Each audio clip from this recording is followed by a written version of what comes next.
Buenas tardes a todos los socios de Astromares. Otro lunes con estas sesiones para socios y en esta ocasión tenemos al compañero de Astronomía Sevilla y compañero de otras asociaciones de la Red Andaluza de Astronomía. Un saludo especial para todos vosotros, para María de la O, para Alicia, para Alfonso y para Francisco Manuel. Bueno, Buenas tardes. hoy tenemos la suerte de contar con Juan Carlos Casado. Juan Carlos Casado se dedica sobre todo a paisajes astronómicos, a escarpes. Es un campo en el que es el único miembro español del programa La Tierra y el Cielo, el programa Chuan, que agrupa a los mejores astrofotógrafos del mundo en esta especialidad. Juan Carlos participa en expediciones científicas por todo el mundo para observar eclipses, auroras polares y lluvias de meteoros. Y con el Instituto de Astrofísica de Canarias, con el que suele hacer estas actividades.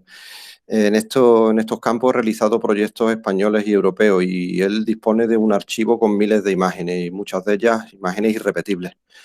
En cuanto a cielo profundo, su experiencia sobre todo es con cámaras digitales reflex y mirrorless, no con cámaras CCD, y con material no muy sofisticado, aunque ha participado en el proyecto Galáctica, con el que se ha conseguido la mayor panorámica de la Vía Láctea realizada con medios convencionales.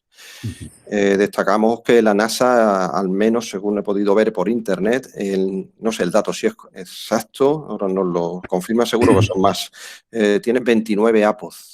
En 55. 55, pues la página esa estaba desactualizada. 55, mucho más.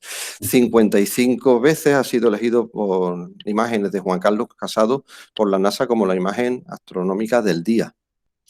No sé si habrá algún español que tenga esa cifra, no creo, ¿no? No, creo que estoy, podrían decir, entre los top 5 del mundo. Los top 5, fenomenal, no me extraña. Y como curiosidad, 2 días consecutivos siendo APOD. 2 días consecutivos, que ya es difícil, pues 2 días seguidos. En la charla de hoy, pues es una buena ocasión para que Juan Carlos Casado nos presente su próximo libro, el libro Astrofotografía Viajera, que con su permiso lo hemos utilizado para darle el título a esta propia charla, Astrofotografía Viajera, como el libro que va a publicar y que va a ser presentado brevemente y vamos a tener la suerte de que nos lo presente a nosotros un poquito antes que esa presentación oficial. Iba a presentarse en el Congreso Estatal de Astronomía de La Coruña, pero como se ha suspendido, pues bueno, ha habido que aplazarlo y se va a presentar en el mes de mayo, según tengo noticias. Así que, bueno, una suerte contar con Juan Carlos Casado y muchísimas gracias por estar aquí con nosotros, Juan Carlos. Muchas gracias a vosotros, gracias Antonio. Y bueno, lo que voy a hacer es hablar un poco de mi experiencia en todo esto que has comentado, en la astrofotografía, sobre todo dedicado a los paisajes nocturnos, a estos grandes espectáculos del cielo, que son las eclipses, especialmente los eclipses totales de sol, las auroras polares y, bueno, también otros escenarios, otros cielos que alejados en nuestras latitudes, ¿no? Todo esto, como digo, bueno, será parte de este libro que se iba a presentar y que justamente esta semana ya he acabado de hacer la última revisión. Esto lo va a publicar la editorial Astromarcombo, que lo llevan personas tan conocidas como Jordi Lopesino y Ángel Gómez, el director de la revista Astronomía. Me propusieron esta idea, ya que en la bibliografía existente hasta el momento no había nada publicado y, bueno, contando un poco con toda la experiencia que tenía, pues me animé a hacer, ¿no? Pues vamos al tinglao, como se suele decir. Vamos, por tanto, a empezar con este tema, estos viajes. Se ve, ¿no? Entiendo que se ve. Sí, se ve, Juan Carlos. Sí, se ve. Vale, pues vamos. A ver, la primera idea que tenemos que tener es que al estar en un mundo esférico, bueno, no todo el mundo se lo cree, es todo el mundo esférico, ¿eh? Ya sabéis que están los terraplanistas, que vuelven otra vez a la idea medieval de que estamos en un mundo plano, pero vamos, estamos en un mundo esférico, por la cual la cual cosa solamente podemos ver un porcentaje o una parte del cielo. La esfera celeste es una proyección precisamente de esta esfera sobre el cielo. En el cielo no distinguimos objetos que estén relativamente cercanos, como pueden ser pues, la Luna o satélites artificiales, o los objetos más lejanos como las galaxias. Todo parece que se encuentra en un mismo plano que envuelve a la superficie de nuestro planeta y, por tanto, a efectos prácticos lo consideramos esférico, por lo cual pues, se dice que es la esfera celeste. Como la Tierra está girando en torno a un eje de giro, entonces hay dos puntos en el cual aparentemente el cielo gira. Uno es visible para nosotros, habitantes del hemisferio norte, que es el polo celeste norte, lo que está aquí en inglés como North Celestial Pole, y para los habitantes del hemisferio sur, por debajo del Ecuador, verán que todo el cielo gira aparentemente en torno a un punto que es el polo sur celeste. Bien, eso es lo que produce para nosotros que estamos viviendo aproximadamente en latitudes medias boreales del norte, que haya estrellas o que haya cielo en el cual siempre será visible, a no ser que haya unos objetos que nos lo tapen. Si miramos hacia el norte, que es el cielo circumpolar, las estrellas circumpolares, que haya objetos, estrellas que aparecen por el este, suben hasta culminar, hasta alcanzar el punto más alto en el cielo, justo en el meridiano, y luego declinan hasta ponerse por el oeste, y en cambio, a partir de cierta declinación, a partir de cierta, digamos, latitud celeste, hay objetos que jamás los veremos porque permanecen siempre por debajo del horizonte. Por lo tanto, solamente podemos contemplar un porcentaje de los objetos visibles en el cielo. La primera motivación, por tanto, para hacer viajes sería buscar estos otros cielos, buscar estos paisajes, buscar estos objetos, y os aseguro que el cielo del hemisferio sur es sorprendente, es enormemente rico, y ahí se encuentran una de las mayores maravillas celestes en objetos de cielo profundo. Veremos, por ejemplo, pasar la eclíptica, la zona donde se encuentran los planetas, todos los objetos del sistema solar muy alta en el cielo. Y la primera visión es un poco desconcertante porque es un cielo nuevo, realmente, es un descubrimiento. Bien, ¿qué es lo que tenemos nosotros para viajar hacia el sur? Lo más cercano, lo más asequible, sin salir de España, aunque mucha gente dice que España es la península ibérica, eso les enfada mucho a los canarios, es precisamente las Islas Canarias. Mientras que en España la latitud media podemos decir que son 40 grados norte, en Canarias ya bajamos hasta los 28 grados. Puede parecer que no es mucho esta diferencia de unos 12, 13 grados de latitud, pero os aseguro que se nota muchísimo del cielo. Sobre todo objetos y constelaciones que se encuentran cercanas en el horizonte, se ven levantadas estos 10, 12 grados y realmente, bueno, pues lo vamos a ver muchísimo mejor, muchísimo más claro. Bien, yo ya llevo colaborando y viajando unos 20 años con el Instituto de Astrofísica de Canarias, sobre todo en el observatorio del Teide, que está instalado a la isla de Tenerife, aunque he ido también pues, unas cuantas veces ya al observatorio del Roque de los Muchachos, en la isla de La Palma, donde está el telescopio actualmente más grande del mundo, óptico infrarrojo, que es el GRATECA, el Gran Telescopio de Canarias. Si miramos hacia el sur, esta imagen obtenida desde el Parque Nacional del Teide, a unos 2.300 metros de altura, pues ya nos vamos a llevar sorpresas. Por ejemplo, esta fotografía, una fotografía de trazos de estrellas, pero fijaros que aquí hay unas estrellas que he resaltado porque es ni más ni menos que la Cruz del Sur. Ahora vamos a verla aquí. La Cruz del Sur al completo, porque la estrella que se encuentra más baja del horizonte, más a ras de horizonte prácticamente, es Alfa, de la Cruz del Sur, Acrux, que es una estrella que teóricamente no se puede ver desde la latitud de Canarias. Sin embargo, aquí está la demostración de que sí es visible. ¿Cómo es eso si geométricamente no se puede ver? Bien, ha habido dos efectos para hacerla visible. Por una parte, la altura. Como os decía, Esta fotografía está obtenida desde unos 2.300 metros de altura, con lo cual profundizamos más en la curvatura terrestre y nos permite levantar, por así decir, un poquito el cielo.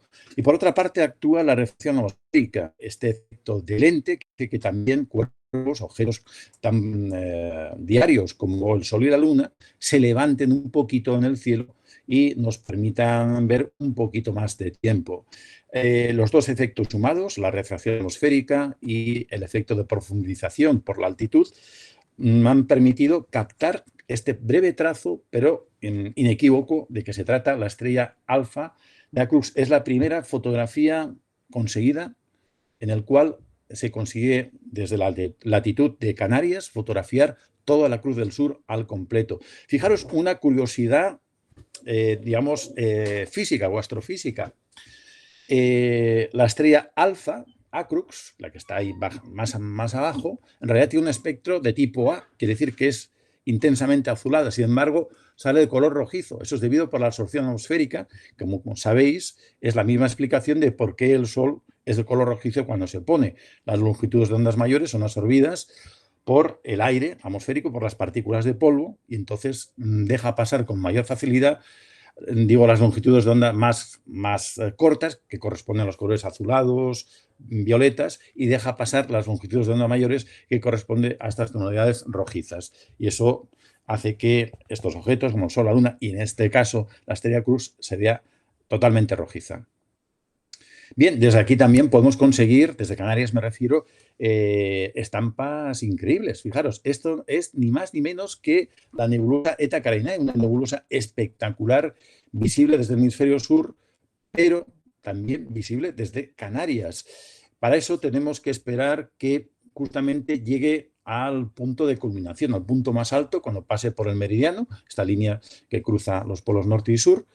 Si miramos hacia el sur, esto que estamos viendo es la parte de la playa de los cristianos, en el sur de la isla de Tenerife.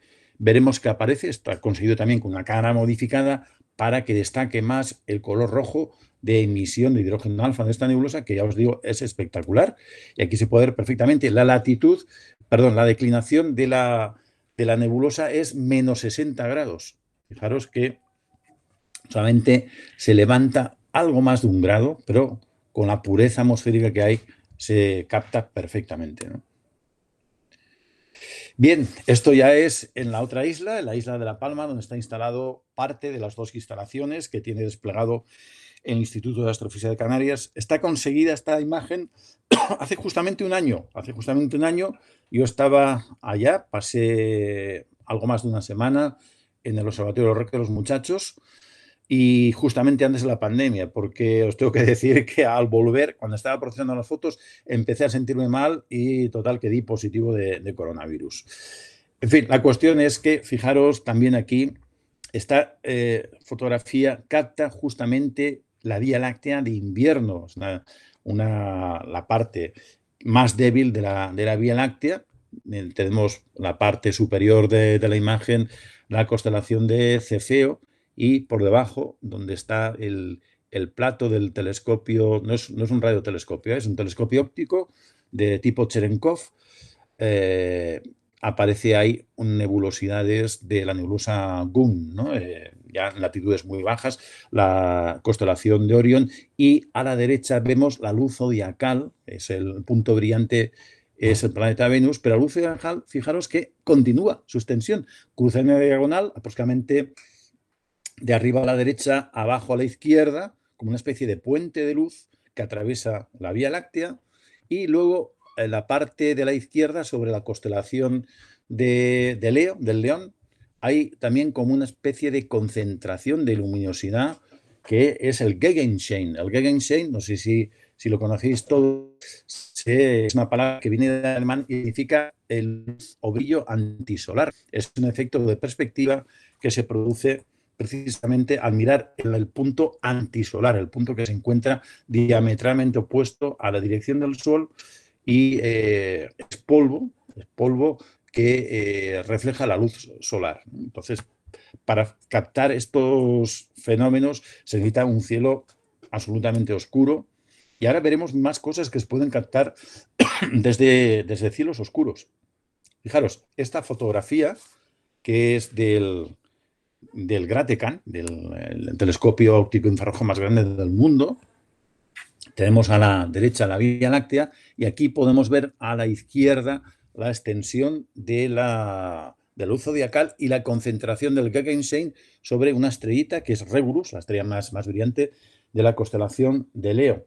Si os fijáis también, alrededor de la cúpula de Gratecan aparece como una especie de luminosidad, de nubes iluminadas, pero no es contaminación lumínica, es otro fenómeno atmosférico que es air glow. La air glow es una especie de luminiscencia que se produce cuando átomos y moléculas, sobre todo, bombardeados por la luz solar, por la ultravioleta de la luz solar, después remiten ese sobrante de energía en forma de luz visible. También se necesita un cielo muy oscuro y ahora os tengo que decir que justamente están haciendo unos estudios científicos sobre el comportamiento y el origen del air glow, en el cual pues yo justamente hace cosa de 2 semanas estuve en el Observatorio del Teide para hacer fotografías de este proyecto. Justamente cuando estaba allí en el Observatorio del Roque de los Muchachos, se puso en contacto conmigo un astrofotógrafo checo, Peter Oralek, y me dijo: Juan Carlos, estás justo, no sé cómo se enteró el hombre, seguramente viendo en redes sociales, y me dijo: Juan Carlos, estás justo en el momento, en el sitio perfecto para hacer un tipo de fotografía que tengo planeado desde hace unos años. Porque él había fotografiado desde el hemisferio sur la Vía Láctea, una panorámica, había fotografiado también la luz zodiacal y justamente en el momento en que yo me encontraba en el observatorio era ideal para hacer la parte del hemisferio norte. Entonces, él hizo el hemisferio sur desde el Observatorio de la Silla, del Observatorio Austral Europeo, en Chile, y yo complementé la otra parte del cielo, el cielo del norte, desde el Observatorio de los Roques de los Muchachos, y esta fotografía con este tipo de proyección que hace que convertir a toda la Vía Láctea en un círculo y a todo el círculo zodiacal en otro círculo en foto astronómica del día. Bien, lo que os decía, fijaros, esto es en el Observatorio del Teide, en diciembre del año pasado, que hice también un viaje, hice un salto a las Islas Canarias para fotografiar lo que era la lluvia de estrellas gemínidas, y aproveché también unos días allí en el Observatorio del Teide para hacer fotografías, y entonces ya estaban investigando el air glow y pude captar esta imagen que, bueno, se quedaron con la boca abierta, porque ellos no tienen imágenes, o sea, lo que hacen es con un fotómetro que está apuntando al cenit, al punto más alto del cielo, con unos 20 grados de diámetro, captaban unas fluctuaciones de luminosidad que no sabían a qué explicarlo.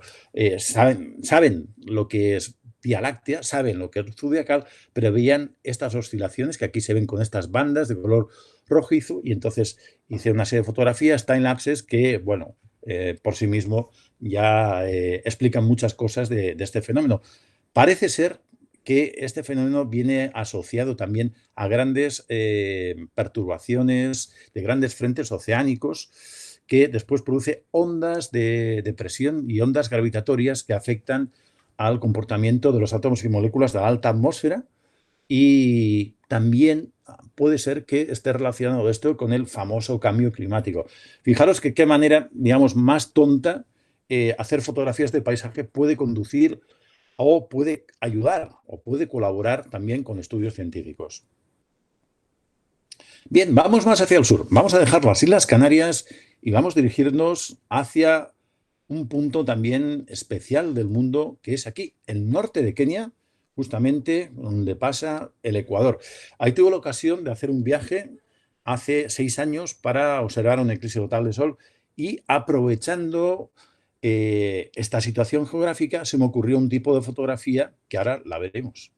Fijaros, Star Trails, trazos de estrellas de todo el cielo, con 2 cámaras puestas en paralelo, actuando toda la noche hasta que se acabaron las baterías, pude hacer esta panorámica de trazos de estrellas donde se ven los 2 polos, las estrellas que giran en torno a la estrella polar, que aparece aquí justamente a la izquierda, ese puntito fijo es la estrella polar sobre la copa de los árboles de nuestro campamento, las estrellas centrales que está en el ecuador celeste, como es una proyección del ecuador en la Tierra, fijaros que son perpendiculares los trazos respecto a la línea del horizonte, y a la derecha estas estrellas que están girando en torno al polo sur celeste. Esta es una de las pocas, os digo pocas, cuando digo pocas son menos de 5 fotografías panorámicas de trazos de estrellas hechas desde el ecuador de la Tierra, donde capta todo el cielo. Justamente, hablando de todo el cielo, pues hace 4 años nos embarcamos, y me embarqué yo personalmente, en un gran proyecto, pero también, os digo, los grandes proyectos acaban por consumirte toda la energía y acaba de los nervios muy mal, ¿no? Porque se trataba, como había comentado al principio Antonio, de conseguir la mayor panorámica gigante obtenida por medios convencionales, simplemente con unos teleobjetivos de muy alta calidad y con unas cámaras reflex, eso sí, modificadas para que dejara pasar la luz roja del hidrógeno alfa, pero para conseguir esta imagen, que lo tengo aquí en resolución para que entre todo, de la Vía Láctea. Aquí está en coordenadas galácticas, de manera que el centro de la imagen corresponde al centro galáctico, aproximadamente al sur de la constelación de Sagitario.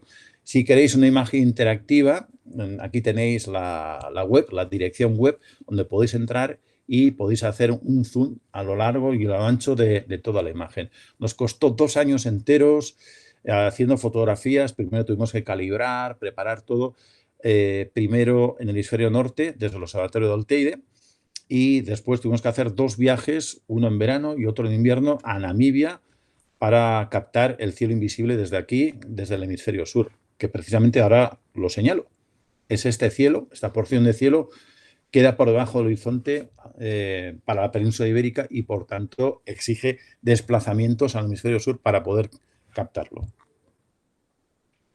Bien, seguimos hacia el sur este viaje, y un país que para nosotros, europeos, es relativamente accesible, también el desplazamiento, el viaje en sí no tiene un precio desorbitado y tiene unas condiciones fantásticas para observar el cielo, es Namibia. Namibia es un país que está en el sur de África, en la costa del suroeste africano.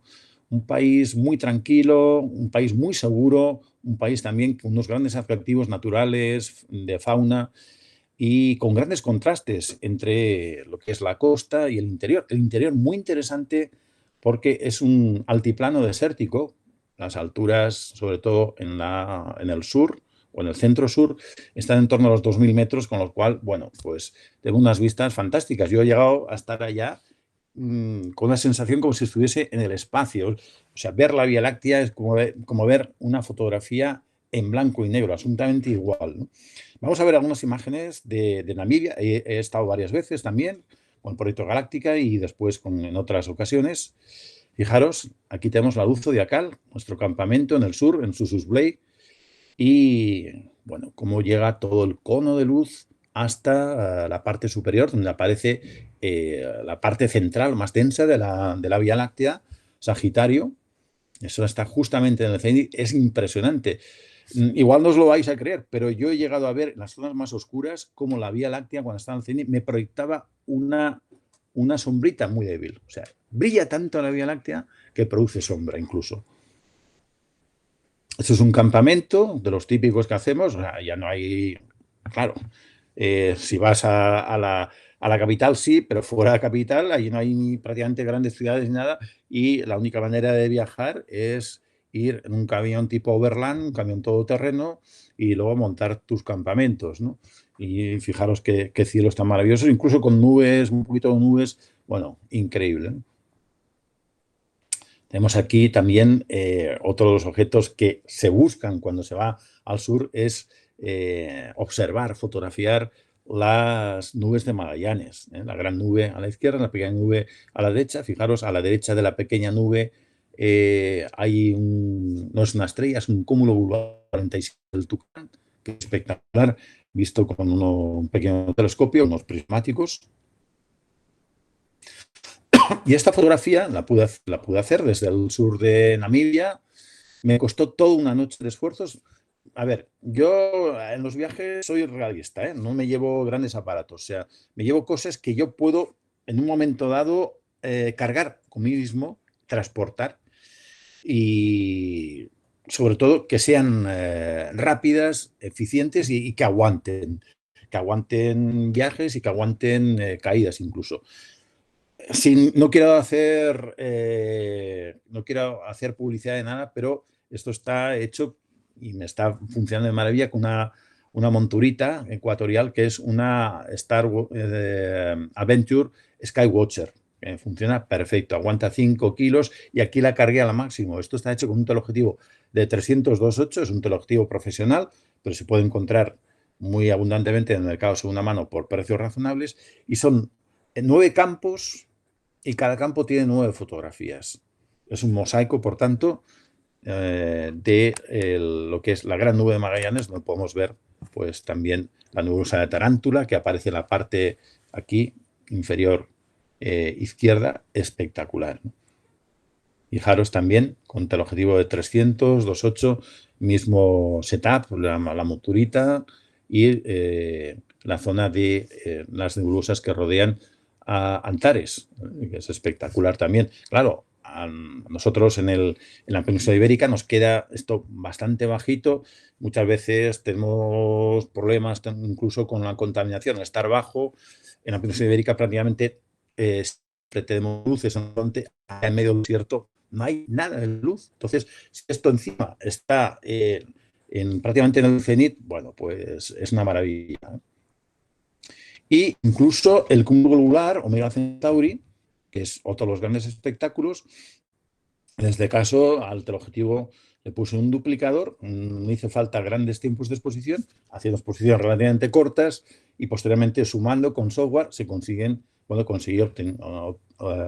obtener esta imagen donde podemos ver pues con detalle resuelto perfectamente todo el cúmulo. Bien, otro sitio que yo aconsejaría también porque tiene infraestructuras. A ver, Namibia os puede parecer que es en África, que África es muy salvaje, pero es un país, os digo, muy tranquilo, muy seguro y hay una infraestructura por todo el país, hay una red también de alojamientos para los extranjeros. Ten en cuenta que Namibia fue también, estuvo bajo el mandato de los alemanes, por lo tanto tienen también las famosas astrofarms, unas antiguas granjas dedicadas al tema agropecuario, pero que actualmente lo han convertido en observatorios y en sitios para que vayan también el turismo astronómico. Bien, pues hablando precisamente de turismo astronómico, vamos a un sitio que es como, digamos, la meca del astroturismo, que es Chile. Chile es un país muy alargado en toda la costa pacífica, de norte a sur, y que, bueno, la parte de arriba, ya se ve aquí en esta imagen del satélite, es muy seca, por lo tanto, condiciones ideales para la observación astronómica. Ahí se encuentran algunos de los mayores telescopios y el que será posiblemente el mayor telescopio también óptico infrarrojo del mundo, el ELT, un telescopio de casi 40 metros de diámetro. Bien, antes de la pandemia, justamente en el verano de 2019, con motivo de un eclipse total de sol, pues pude acceder al observatorio de Cerro Tololo a unos 2.700 metros de altura y desde aquí, a pesar de que, fijaros, todavía molestan un poquito las luces del fondo porque es visible la costa oceánica y hay algunas poblaciones que bueno, desprenden un poquito de luz, pero fijaros, toda la Vía Láctea, la cúpula principal alberga un telescopio de 4 metros de diámetro, la luz zodiacal también, pues fantástica, con toda la prolongación que va hacia el cenit. Eso es en el Valle del Elqui, es decir, el acceso hacia Cerro Tololo se realiza desde un valle donde hay cantidad de pueblecitos y hay observatorios también dedicados al astroturismo. Fijaros la Vía Láctea con el centro galáctico pasando por el cenit prácticamente. Y en esta imagen podemos ver además lo que es la Gran Nube de Magallanes, pero fijaros, estos colores, eso es Air Glow rojo en la parte inferior y Air Glow verde por arriba. Así que que desde allí, desde sitios especialmente oscuros, estos fenómenos son mucho más visibles. Bien, otra motivación para hacer viajes es acudir a buscar fenómenos especiales. ¿Qué fenómenos especiales hay? Bueno, pues, por ejemplo, el tránsito de los planetas interiores, Mercurio y Venus. En el caso de Mercurio, aquí tenemos un timelapse de las 5 horas que yo puedo observar desde Marrakech, en Marruecos, el 11 de noviembre de 2019. Claro que los tránsitos de Mercurio suceden a intervalos de 8, 11, 13 años. O sea, ahora tendremos que esperar unos cuantos años para ver el siguiente, pero también nos exigen viajes. Esto está hecho con pequeños telescopios de tipo Cassegrain o tipo Smith-Cassegrain, que ocupan poco volumen, pero se consiguen focales muy largas, por lo tanto son ideales para captar este tipo de eventos, ¿no? El último tránsito de Venus, que solamente era visible en la península ibérica desde el extremo más oriental, desde el Cabo de Creus, en la provincia de Gerona, pues era visible en toda su plenitud en el extremo oriente y en Australia. Entonces yo me dirigí a Australia en ese momento, en esa época. Yo estaba también en un proyecto europeo que se llama Gloria, una red de telescopios robóticos que operaban por toda Europa y coordinados por el Instituto de Astrofísica de Canarias, y que al mismo tiempo, con motivo de estos eventos interesantes, hacíamos retransmisiones en directo a través de Internet. Pues bien, mi equipo se dirigió a la costa este de Australia, a la zona de Queensland, y desde ahí, con un cielo perfecto, pudimos observar aquí, quiero recordar que es cada media hora, está captado la posición de Venus, que sería perfectamente pues, con un filtro, con un vidrio ahumado. Desgraciadamente, el próximo tránsito de Venus yo creo que nos cogerá a todos un poquito mayores ya, porque será en el año 2117. Los tránsitos de Venus, a diferencia de los tránsitos de Mercurio, suceden en intervalos de más de 100 años, unos 110 años, y luego van por parejas separados entre sí 8 años. Tuvimos los últimos en el año 2004, 2012, que es este que estoy enseñando, y la próxima pareja se irá ya al 2117 y 2125. Pero en cambio, aquí, fijaros, otro equipo que actuaba también paralelo, tuvimos 3 equipos, nosotros en Australia, otros compañeros se fueron a Japón, y otro equipo se fue al norte de Noruega, donde captaron no solamente el tránsito de Venus, sino también el sol de medianoche al mismo tiempo, porque eso era el 5, o sea, la noche o la transición del 5 al 6 de junio. Esta fotografía, ellos hicieron fotografías y con todas las fotografías conseguí realizar esta panorámica de la ciudad más al norte del mundo, que es Tromsø, en Noruega, y todo el recorrido que hace el Sol mientras iba sucediendo el tránsito de Venus. Vale, pues ahora me preguntáis, bueno, ¿y cuándo tendremos otro tránsito? El de Venus, bueno, no creo que ninguno de los que estamos aquí lo veamos, a no ser que vivamos pues unos 140 años, pero el de Mercurio sí. El siguiente será el 13 de noviembre de 2032. Fijaros, la zona que está en color, la zona central en color, será las regiones del mundo donde todo el tránsito será visible. Entonces, desde la península ibérica será visible justo todo el tránsito en el extremo más oriental, la Costa Brava, y el resto de la península lo verá cuando el Sol ya salga. Habrá entrado un poquito Mercurio en el disco solar, pero un tránsito de Mercurio dura unas 5 horas y media, o sea que no habrá problema para observarlo. Bien, otro de las motivaciones y otro de los objetivos con los cuales yo he realizado estos viajes era para dirigirse a lugares que son parques nacionales y lugares que están en el Patrimonio de la Humanidad, en la famosa lista de la UNESCO, ¿no? He viajado a nuestro país, España, tanto como al extranjero, a otros países de Europa y sobre todo de otros países alejados. Fijaros, podemos hacer fotografías también de la fauna, de la flora, con motivos celestes, ¿no? Esta fotografía obtenida en el Parque Nacional de Monfragüe, también, con este buitre lonado acercándose a la luna, aparentemente, o la floración de cerezos en el Valle del Jerte también, con luz de luna llena.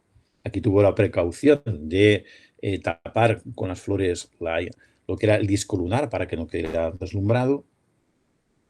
O el Parque Nacional del Teide, como hemos visto antes. Claro, esto está hecho desde de lo que es la residencia de los Sagrario del Teide, que está muy bien situada, tiene una vista fantástica hacia el Teide, que es la montaña más alta de España, el tercer volcán más alto del mundo.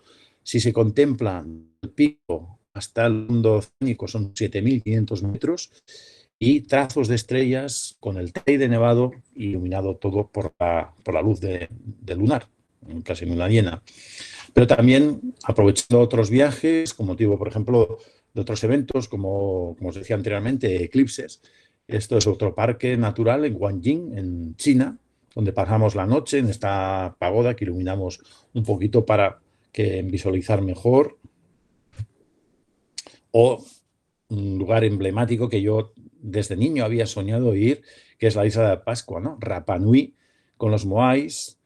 Por cierto, que esta fotografía está obtenida con permiso. No puedes ir allá así de incógnito, acercarte, porque todas estas piedras que se ven en la parte inferior es sagrado. Si las pisas, puedes tener un problema muy grave con las autoridades. Y esto está vigilado continuamente con vigilantes que van con caballos día y noche, las 24 horas del día. Incluso aquí hay una anécdota, cuando estuvimos allí, nos dijeron que un turista francés había intentado arrancar un trozo de una de estas figuras, de uno de los moais, un trozo de piedra, y llevárselo. Entonces al tío le pillaron en el aeropuerto, ya a punto de embarcar, y la multa que le pusieron era de $200.000, no me equivoco, $200.000 por haber arrancado algo que es patrimonio de la humanidad, pero también es sagrado. Bien, y otra de las motivaciones, de las grandes motivaciones y con las cuales puedes viajar por todo el mundo, también es la arqueastronomía. La arqueastronomía es una ciencia actualmente y lo que trata es de la astronomía que imperaba en las civilizaciones y en las sociedades antiguas, que tenían el cielo un gran impacto en su organización, no solamente religiosa, sino también social y política. Uno de los lugares emblemáticos que a lo largo del tiempo ya he visitado varias veces es este también que había soñado desde niño, Machu Picchu, la ciudad perdida de los incas, que no lo es, pero pensaban que era al principio. Y uno de los lugares que a mí nos hubieran gustado estar es Machu Picchu de noche, ¿no? Intentamos hacer todas las gestiones, bueno, hicimos las gestiones de hecho, pero al final no conseguimos permiso para estar en Machu Picchu porque también es un santuario, aparte es el patrimonio de la humanidad y finalmente, pero bueno, hicimos un amigo que es un arqueastrónomo de Cuzco también y no descarto que en un futuro pues pueda ir allá y hacer fotografías, astrofotografía desde Machu Picchu. Fijaros que la parte superior, que voy a señalar ahora, aquí, aquí se encuentra una piedra muy especial con una especie de apéndice que es la intihuatana. La intihuatana quiere decir literalmente la piedra que amarra al sol, porque es la que marca el solsticio de verano y por tanto el punto en el cual el sol queda más hacia el norte y a partir de ese momento ya va retrocediendo otra vez y vuelve hacia el sur, ¿no? Lo que sí podemos acercarnos es a otros grandes emplazamientos. Esto es el Valle Sagrado del Inca. Aquí tenemos Pisac, también una ciudad también espectacular y que se puede, por lo menos que se podía, estoy hablando de esto del 2017, estoy hablando de hace 4 o 5 años, se podía andar libremente. Esta fotografía, de hecho, está iluminada con luz de luna. Aquí podemos ver constelaciones como la emblemática Cruz del Sur, aquí el Centauro, Alfa Beta, y es espectacular realmente y se parece, fijaros, y se parece un poquito incluso a Machu Picchu. Pero no hace falta ir tan lejos, ¿no? En nuestro país, en nuestro hermoso país tan lleno de contrastes, vamos a encontrar estas formaciones también incluso prehistóricas, ¿no? Aquí tenemos el dolmen de Lácara, al lado de Mérida, en Badajoz, donde pues estuvimos haciendo, con nosotros vino una arqueastrónoma y estuvimos haciendo observaciones, mediciones y documentamos también a través de Internet en directo la salida del sol en el equinoccio de primavera. Y bueno, más o menos vimos que lo que es el pasillo central que estoy señalando aquí, este pasillo central, el eje central de este monumento megalítico, está orientado aproximadamente, no exactamente, pero aproximadamente hacia la salida del sol equinoccial, ¿no? Entonces, hay muchas todavía construcciones, edificaciones que se pueden estudiar y se pueden documentar también fotográficamente y obtener fotografías. Esta fue una fotografía porque hicieron trazos de estrellas.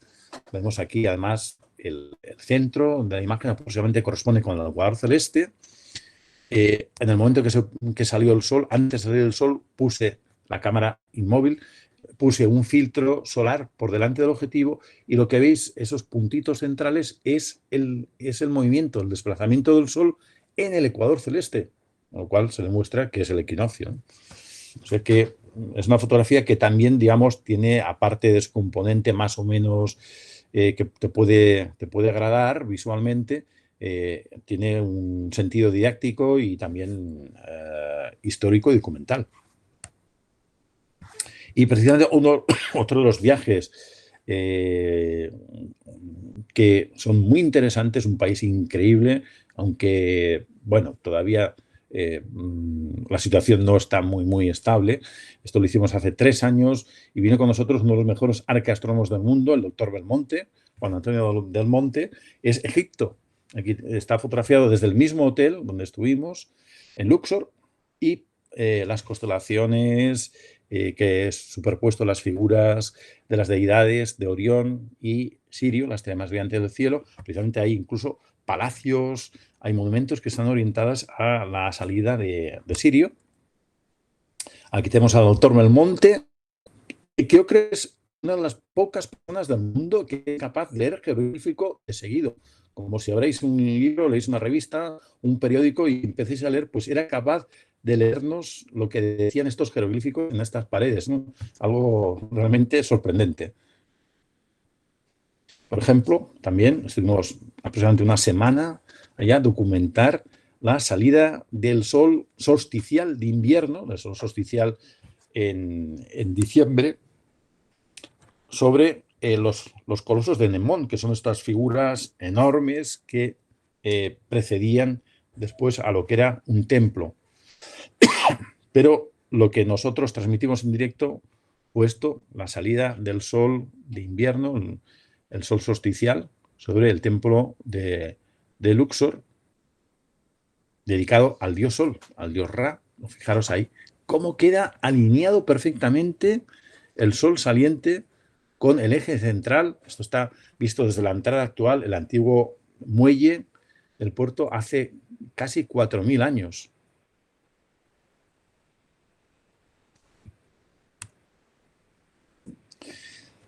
Bien, pasamos a otro capítulo que también estos desplazamientos, estos viajes nos permiten obtener imágenes increíbles. Como ya veis, siempre lo que intento en mis imágenes es captar las maravillas celestes, los fenómenos celestes, pero también contextualizarlo al paisaje, a los monumentos, a la historia y un poco pues a nuestro mundo, a nuestro planeta.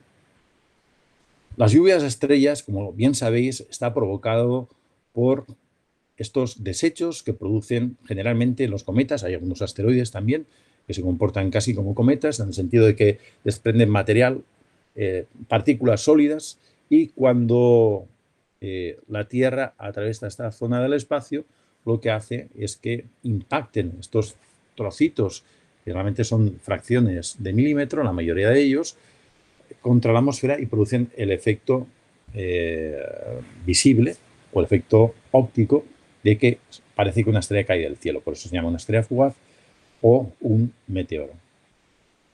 Bien, uno de los retos que yo tenía, porque había leído un libro, eso es muy cabezón, había leído un libro que las estrellas fugaces perseidas, la lluvia más famosa del año, no es visible desde el hemisferio sur.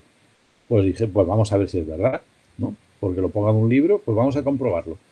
Esta fotografía está obtenida desde el sur de Namibia, aproximadamente aquí estamos a unos 25, 26 grados de latitud sur, y son las Perseidas. Para las Perseidas tenemos el punto radiante, está aquí, bajito pero visible, eso es de madrugada. Y fijaros qué espectacular, eso fue un espectáculo, ¿eh? Los trazos de las Perseidas, los trazos de los meteoros, pasaban como si fuesen aviones rasantes, ¿eh? Con vuelo rasante. Algunos atravesaban grandes porciones del cielo. Fijaros, estos trazos de aquí son decenas y decenas de grados. Esta imagen está obtenida con un ojo de pez, un objetivo que en la diagonal de aquí a aquí cubre 180 grados. Fijaros que, bueno, era realmente un espectáculo ver esto de aquí. Y ya puedo decir que sí, las Perseidas son visibles desde el hemisferio sur. Bueno, más recientemente, en el mes de diciembre, ya sabéis que hubo esta famosa superconjunción, esta nueva estrella de Belén, la estrella de Belén del 2020, que era el acercamiento, el superacercamiento entre los planetas Júpiter y Saturno. Y para eso, como también había comentado anteriormente, me dirigí a la isla de Gran Canaria, donde iba a fotografiar la lluvia de estrellas de las Gemínidas. Ahora veremos las imágenes de las Gemínidas.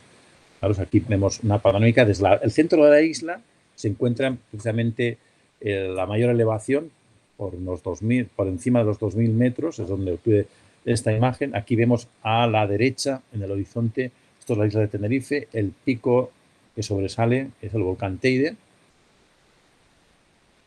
Y aquí otro lugar también emblemático, que es esta formación volcánica, que es el Roque Nublo. Aquí parece pequeñito, pero tiene 80 metros de altura.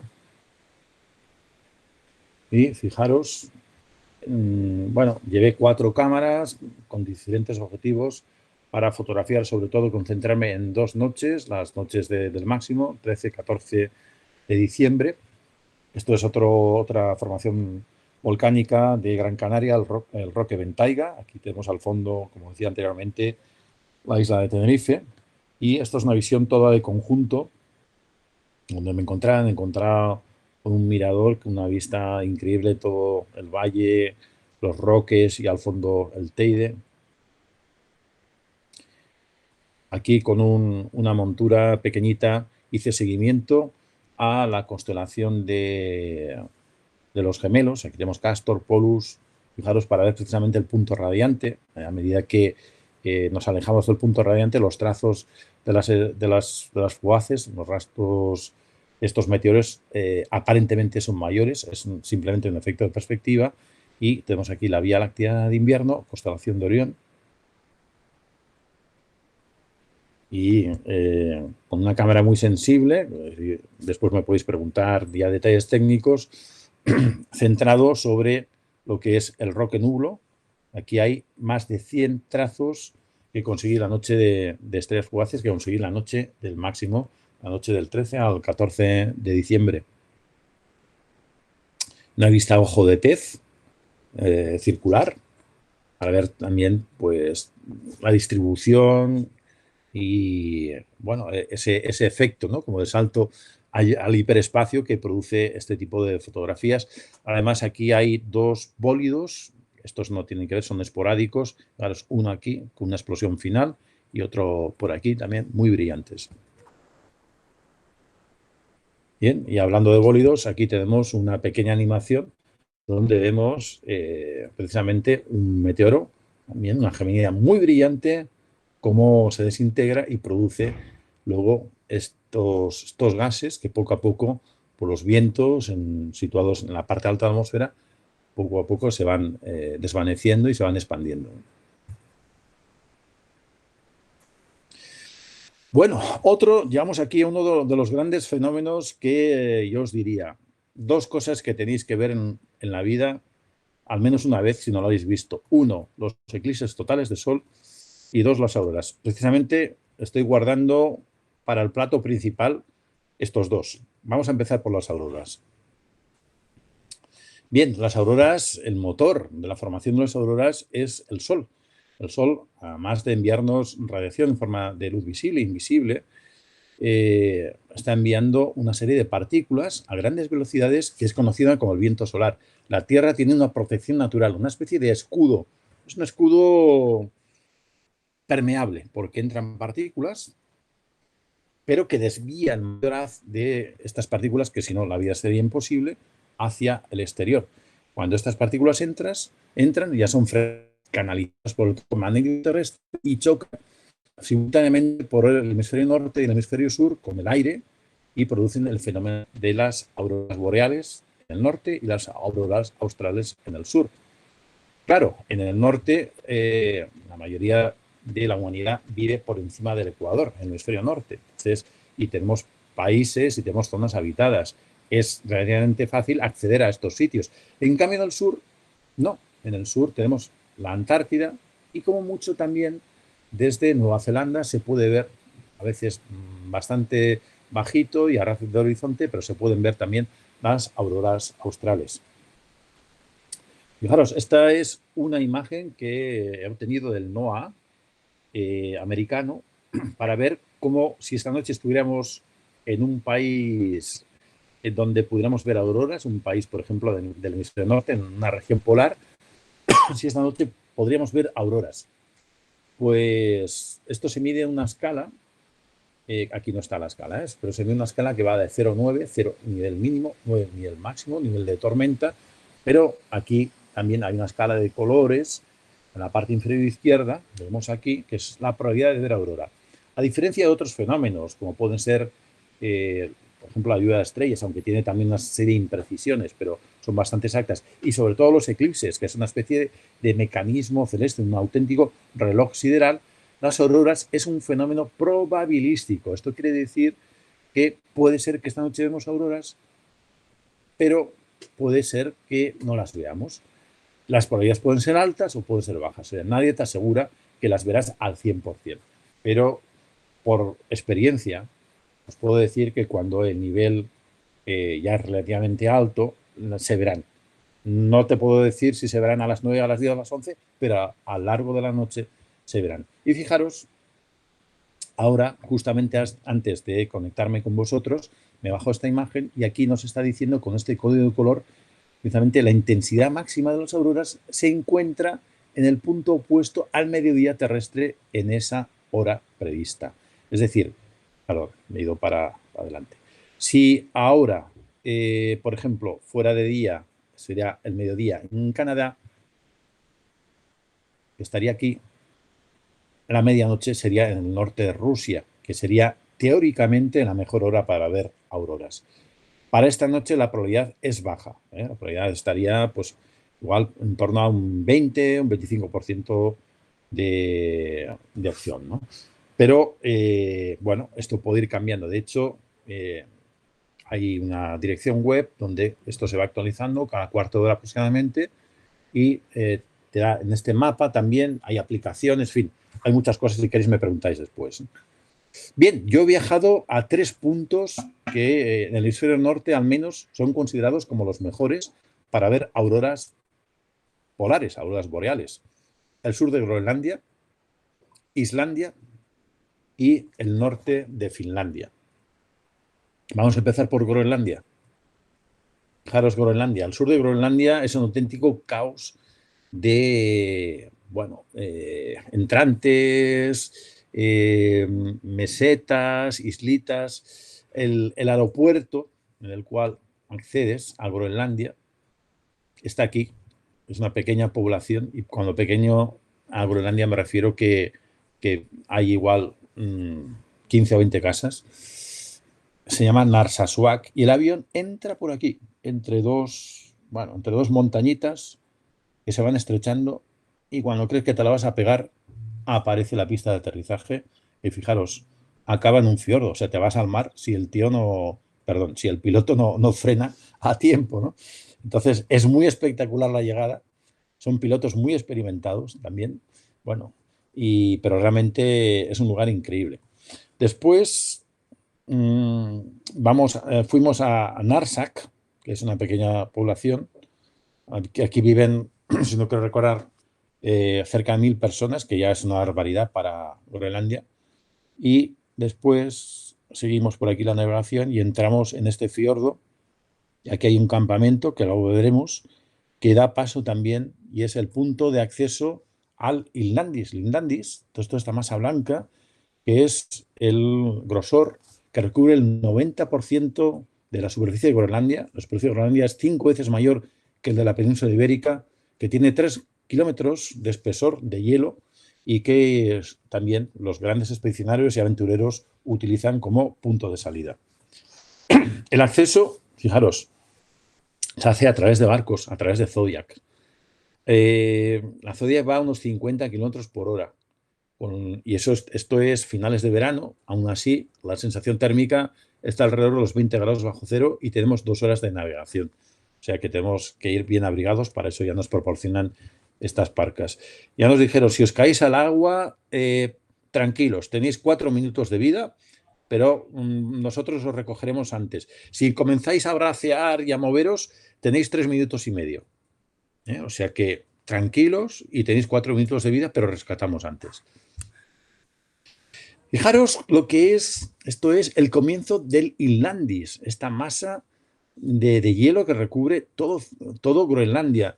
Y hicimos un acercamiento, vamos, con mucho cuidado, porque continuamente, ya veis, se están desprendiendo trozos que si aquí tapáramos el barquito no sabremos decir si esto mide 10 metros o mide 100 metros. Y bueno, puede suponer un peligro para la navegación, ¿no? de la Zodiac. Pero es realmente espectacular. Es un paisaje que yo a Groenlandia la he rebautizado como la Antártida del Norte.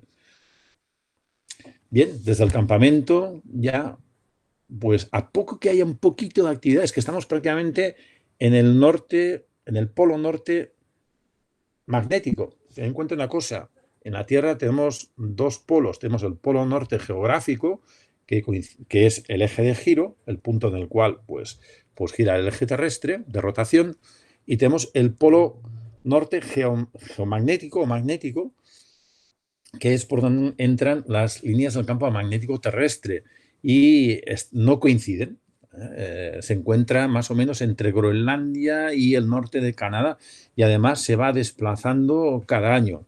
Por lo tanto, aquí nos encontramos precisamente en uno de los mejores, por no decir el mejor sitio del mundo, accesible, ¿no? En tierra firme, donde está montado este campamento. Lo monta una empresa española que está dirigida por Ramón Larramendi, que es el gran expedicionario de tierras polares, y solamente está los meses de verano, ¿no? Después hace un frío que, bueno, ni aterrizan aviones.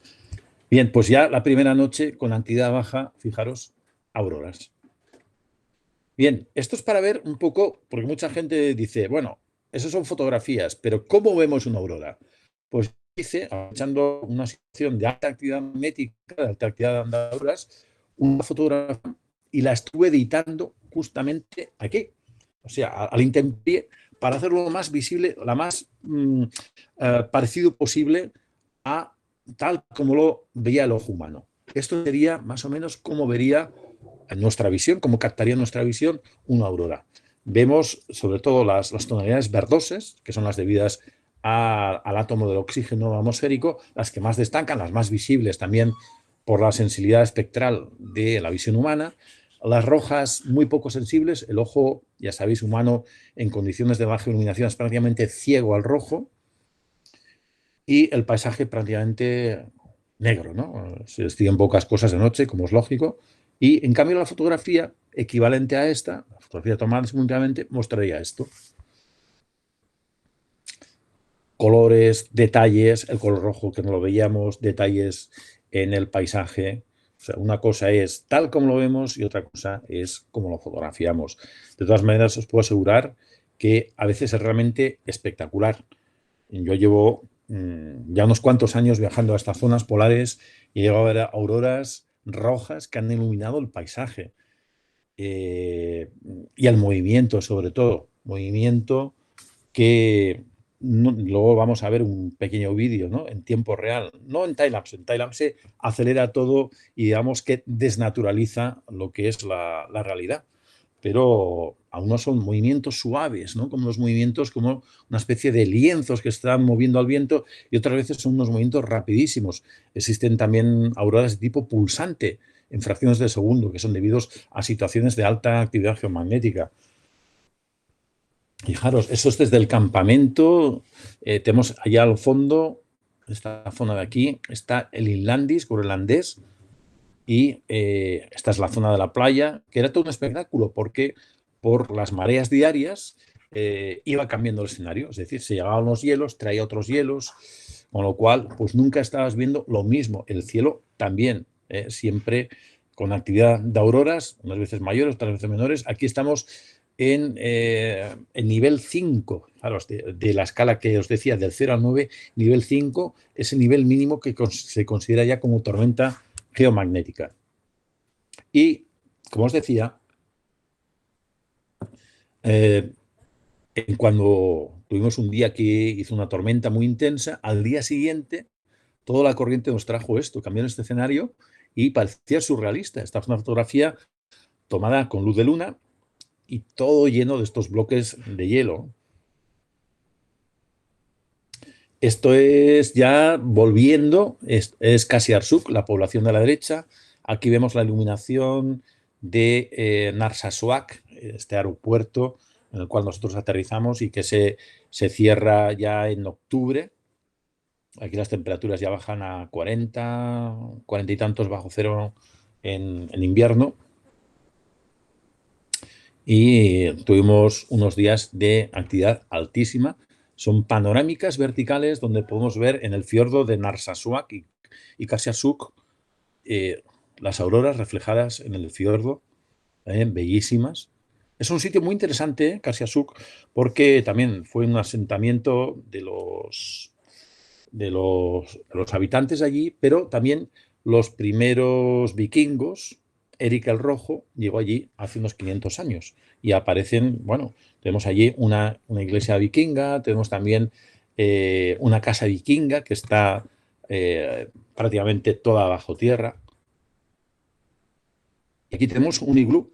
Me decís, pero los iglús no son con trozos de hielo. Pues no, el iglú tradicional está hecho con piedras, está hecho con tierra, es muy aislante, y la parte tiene una especie de túnel, prolongado túnel, para conservar el calor, también para preservar de la entrada de enemigos, de animales como osos polares, y la parte central es un cubículo esférico o semiesférico donde una familia o dos familias nos decían que podían llegar incluso a estar a unos 18 grados de temperatura, mientras que fuera estaban a muchos grados bajo cero. Y aquí es el contraste, y podéis ver también la luminosidad entre la Vía Láctea y auroras. Auroras, las más típicas, las más frecuentes son estas de color verdoso, como os decía, asociadas al oxígeno o producidas por el oxígeno, y a la izquierda, situadas más elevadas, pues están siempre por encima de las verdosas, estas rojizas producidas por el nitrógeno atmosférico. Bien, esto es un vuelo que hicimos ya dejando atrás Groenlandia, nos vamos a Islandia. Aquí vemos durante el viaje como pues, también nos acompaña una aurora boreal. Y momentos para relajarse en una granja, pues pudimos hacer un baño termal. Claro, es que toda Islandia ahora precisamente está en los noticieros porque bueno, hay un volcán en erupción, como sabéis, cerca de la capital, de Reykjavik. Pues todo el subsuelo tiene pues agua termal, con lo cual, bueno, simplemente hacer un agujero y ahí estás a 60 grados, mientras que fuera estamos a 0 grados, ¿no? Y vemos ahí unas auroras increíbles mientras nos relajamos del viaje. Pues precisamente en Islandia, hace 6 años, la noche del 17 al 18 de marzo de 2015, observamos la mayor tormenta geomagnética de los últimos 15 años. Nivel máximo, nivel 9. Eso significa que mires donde mires el cielo, está lleno de auroras. Aquí vemos, por ejemplo, donde está este grupo de personas, aquí a la derecha la constelación de Orión. Fijaros, auroras por todos lados, norte, sur, este, oeste, y cambiando de todas las formas, de todos los colores, incluso auroras azuladas, que son rarísimas de ver, se producen por también una excitación mayor en el nitrógeno atmosférico, color azul, aquí, increíbles. Vamos a Finlandia. Voy a cerrar un poquito porque me estoy fijando en la hora y yo me enrollo muchísimo y es un tema que me apasiona, como os daréis cuenta, y para no respetar un poquito los horarios. Esto ya es en Finlandia, el norte de Finlandia, en la Laponia finlandesa. Yo he estado trabajando varios años con una conocida agencia española, llevando grupos, he estado de especialista en auroras. Fijaros, al mismo tiempo conseguí esta fotografía de un satélite donde nosotros estábamos prácticamente pues por aquí, cerca de la frontera con Rusia. Y bueno, aquí suceden muchísimas anécdotas, ¿no? Cuando llevas a gente que sus sueños, ilusiones, ver una aurora boreal, por ejemplo, esta pareja que cumplían los 25 años, habían hecho este viaje precisamente para celebrar estos 25 años de casados y que traían unos equipos fotográficos fabulosos. Vieron la primera noche una aurora enorme, una aurora de tipo tormenta, y dejaron todo, se echaron y disfrutaron. Se ve una cara de felicidad increíble. O esta señora, una señora de Madrid, también que vino con ilusión tremenda para auroras, pero durante el día se resbaló en una placa de hielo y se rompió la pierna. Entonces, bueno, rápidamente pues conseguimos un medio de transporte para repatriarla, un avión que salía al día siguiente, y la pobre mujer estaba, ay, que me voy a ir, no poder ver auroras y tal, que había venido para esto. Digo, no te preocupes, que yo te consigo alguna manera y que esta noche vas a ver auroras, porque a la previsión eres que va a ser una noche muy buena, va a estar despejado y que va a haber auroras, porque hay muy alta probabilidad de que va a haber auroras y auroras importantes. Y efectivamente, la pudimos llevar con un coche a lo alto de una colina y desde aquí presencié un espectáculo y aquí se le ve también pues feliz. Fijaros que las auroras también producen figuras, aparentemente figuras curiosas, ¿no? Como esta, que está obtenida desde el sur de Groenlandia, que parece la cabeza de una cabra. Esta imagen fue foto APOT, la foto astronómica del día de la NASA. O esta de aquí, que parece un cabellito de mar. Fijaros, la cabeza, el cuello, el cuerpo por aquí. O esta que, bueno, recuerda a una mariposa con las alas desplegadas, o una cascada, o este señor que parece Magneto de X-Men, ¿no? Y las auroras en tiempo real. Vamos a ver lo que os decía. Son unos segunditos. Esto es al sur de Groenlandia.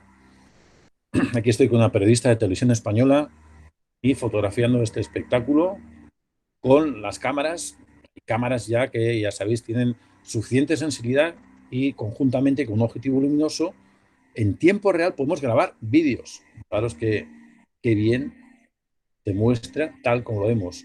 Hay que decir que a simple vista no se ven esta intensidad verde, que aquí se ve tan saturada, no lo es tanto por un efecto de que el ojo, como os decía anteriormente, pierde sensibilidad a los colores cuando la iluminación, cuando no hay mucha intensidad de luz, ¿no? Bien. Y vamos ya acabando con los eclipses, ¿no? Otro de mis favoritos. Y los eclipses, bueno, lo primero que tenemos que preguntarnos es por qué no hay eclipses, si es simplemente una alineación, por qué no hay eclipses cada mes, si es una alineación entre el Sol, la Luna y la Tierra. Pues la explicación es porque el plano orbital de la Luna, como se ve en este gráfico, está inclinado respecto al plano orbital de la Tierra, la eclíptica, unos pocos grados, unos 5 grados. Aunque sea tan poquito, eso ya es suficiente para que la mayoría de las ocasiones, fijaros, la sombra de la Luna no alcance a la Tierra, pasa por encima o pasa por debajo, o la sombra de la Tierra no alcanza a la Luna, pasa por encima o pasa por debajo. Para que se produzca esta alineación, la Luna se tiene que encontrar en el plano orbital de la Tierra, es decir, en la eclíptica. en un punto de intersección que se conoce como nodo. En este caso, si se producirán eclipses, cuando la Tierra queda alineada con la Luna, producirá que la sombra de la Luna llegará a la Tierra, producirá un eclipse de Sol, visto desde la Tierra, la Luna tapa al Sol, o durante la noche veremos cómo la sombra de la Tierra alcanza la Luna y la tapa, y veremos un eclipse de Luna. Bien, en el caso de los eclipses de Sol tenemos tres tipos. Fijaros, todo esto dependiendo también de la distancia entre la Tierra y la Luna, porque esta distancia es variable. Si fuese siempre la misma, tendríamos un tipo de eclipses solares único. Pero como varía, tenemos que cuando la Luna se encuentra más cerca de la Tierra, aquí hay que decir que los gráficos están exagerados, ¿eh? Es para que se vea bien, no están a escala ni el tamaño ni las distancias entre los cuerpos, ¿no? Cuando la Luna se encuentra relativamente cerca de la Tierra, es decir, se encuentra en el perigeo, la sombra o el cono de la sombra alcanza la Tierra y veremos el eclipse total. Lo que es el disco lunar tapa por completo el disco solar. Si en cambio la Luna se encuentra en el punto lejano de su órbita, en el apogeo, entonces el punto de la punta del cono de sombra no alcanza la Tierra, se queda en el espacio y se produce una anticono, lo que se conoce una antumbra.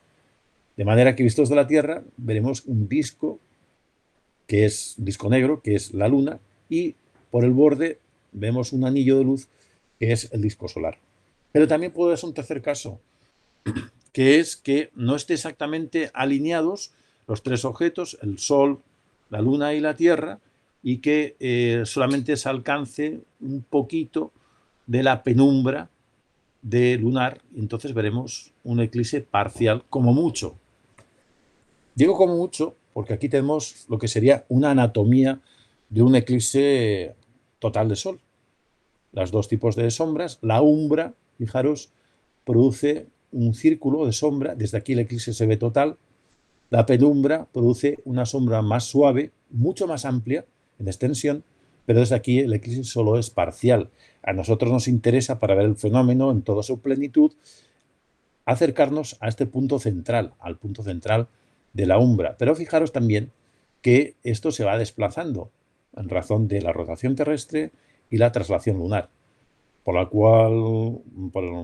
cual el tiempo total en el cual se proyecta esta sombra sobre la superficie de nuestro planeta con máximo son unas 3 horas y media, y esto se mueve a velocidad supersónica, ¿eh? Incluso en el Ecuador, que es la velocidad más lenta, está alrededor de los 1800 kilómetros por hora.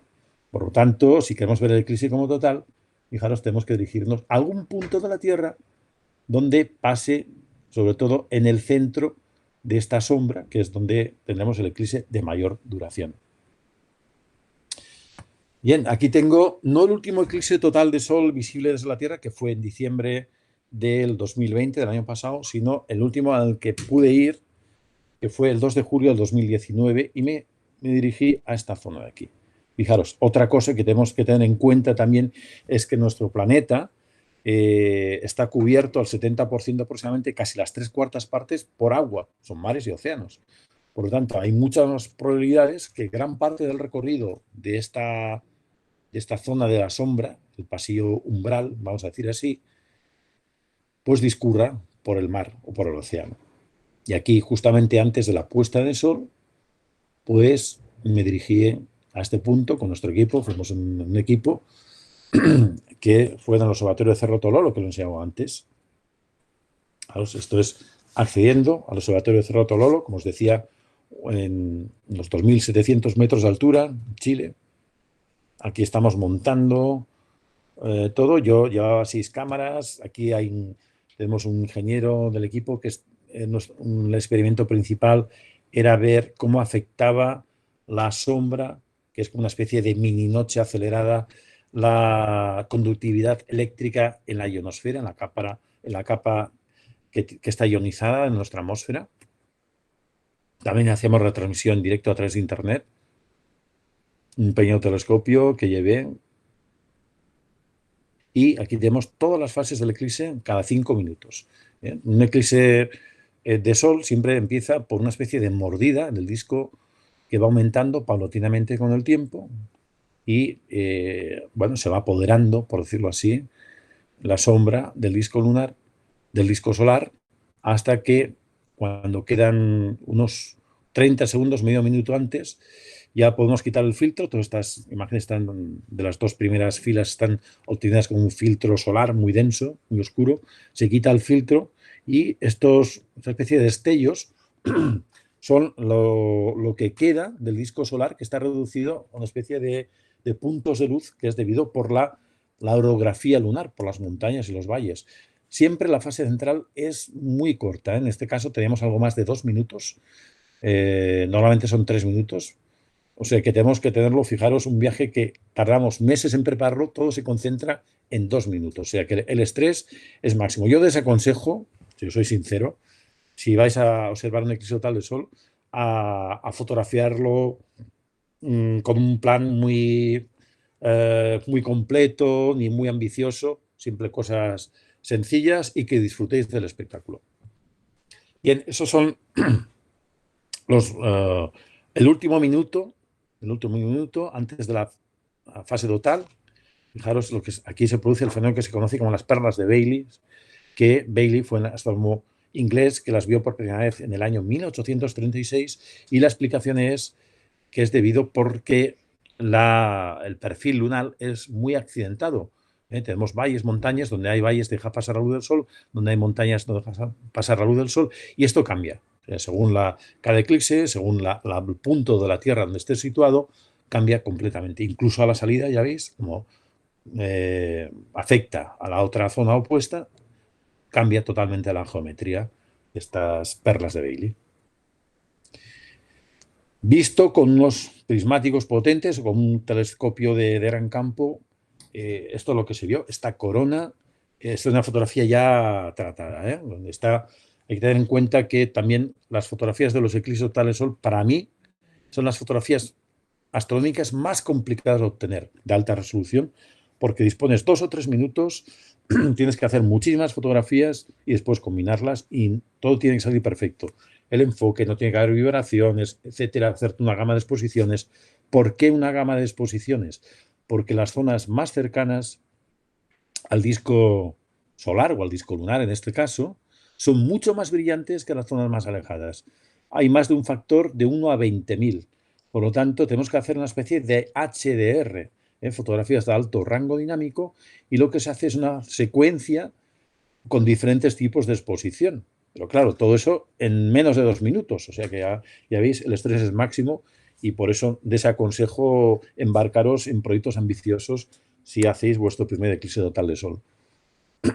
Esta ya es una fotografía donde hay combinadas más de 100 imágenes, y podemos ver aquí cómo hemos detallado bien todas las estructuras de la corona de tipo de mínimo solar, alargado en dirección este-oeste la corona, y con estas largas extensiones que aparecen en las zonas polares norte y sur, ya que actúa el Sol como una especie de imán gigantesco. Y fijaros, estos puntitos no es ruido, son estrellas. Fui tan profundo que llegué hasta la magnitud 11 estelar, ¿no? En el próximo eclipse me he propuesto llegar hasta la 12, a ver si es posible. Con un ojo de pez, una de las 6 cámaras que tenía, pues, toda la imagen ambiental de cómo se oscurece todo el eclipse, que fue retransmitido también por la televisión chilena. Y aquí tenemos toda la secuencia, todo el desarrollo del eclipse. Empieza por aquí, arriba va avanzando, más o menos hay 1 hora y 10, 1 hora y cuarto, fase total 2 minutos, y por último otra hora y 10, otra hora y cuarto, justo acaba antes de la puesta de sol. Y fijaros, esto está en el momento, está hecho con las fases parciales con un filtro solar muy denso, por lo tanto solamente queda registrada lo que es la imagen solar, y durante la fase total se le quita el filtro y aparece aquí todo el aspecto de la sombra lunar cayendo encima de nuestra posición. Aquí vemos también las montañas, la costa del Pacífico. Y esto lo vamos a ver en este time-lapse, fijaros, de cómo se apaga literalmente todo el paisaje. Parece que viene el fin del mundo. Y por la parte de la izquierda veréis cómo avanza la sombra de la Luna. Mira, a velocidad supersónica. Entramos en la totalidad. La sombra de la Luna está sobre nosotros. El horizonte se va levantando porque la sombra, ya veis, se ha ido hacia la derecha y se acaba el eclipse total. Y poco a poco se va recuperando otra vez el aspecto habitual en el paisaje. Ya os digo, este es un fenómeno que tendremos que ver, vamos, tendríamos que ver todos al menos una vez en la vida. Una maravilla de la naturaleza y además único en el sistema solar. Desde el sistema solar solamente presentaremos eclipses totales del Sol tan bien como en la Tierra, como en ningún otro sitio. Bien, si me decís, ¿y cuál es el próximo? Pues tenemos uno este año muy complicado, muy complicado. Primero, porque es un sitio lejísimos, muy poco accesible, con muy mal tiempo, que es en la Antártida. Claro, este arco de aquí es la zona de la Tierra, ya veis, es Antártida y todo esto es océano glacial antártico, donde será el eclipse visible como total. Estas son las probabilidades de nubosidad, vamos, fatales, ¿no? O sea, aquí tenemos, están expresados en tanto por uno, o sea, si le ponemos dos ceritos, corremos la coma dos lugares, sería la mayor parte está como el 90% de nubosidad y únicamente hay un campamento que monta una empresa americana que se llama Union Glacier, que están aquí, que podrían estar alrededor del 50% de probabilidades de verlo. Lo montan estacionalmente, como os decía. Lo que pasa es que está casi en el borde. O sea, aquí creo que no llegan ni a los 30 segundos de fase tal, creo que son 20 y algo. Y estar 4 noches cuesta $25.000, más aparte de todos los gastos que para llegar aquí, ¿no? También va a haber algunos vuelos que se acerquen a la zona de totalidad y creo que 2 o 3 cruceros también, que eso va a ser una auténtica odisea, porque es uno de los peores mares del mundo, o sea que va a ser modito. Además son 3 semanas en barco. Bien, no sé, ahora estoy mirando la posibilidad de ir en avión, pero todavía no lo tengo claro. Y para ver cómo es un eclipse también en el Antártico, este eclipse que este año se va a producir el 4 de diciembre de este año, es casi un calco de este eclipse que pudo observar en la Antártida también el 23 de noviembre de 2003, que era el primer eclipse que la humanidad veía desde la Antártida. Yo lo observé desde aquí, pero no desde tierra, desde el aire. Me embarqué en el mayor vuelo, en el mayor avión comercial que existía en la época, un Airbus 340-300, en el cual solamente se habían habilitado, y se pagaba por esto, todos los asientos del ala izquierda. Hemos pagado toda una filera en un avión enorme, ¿no?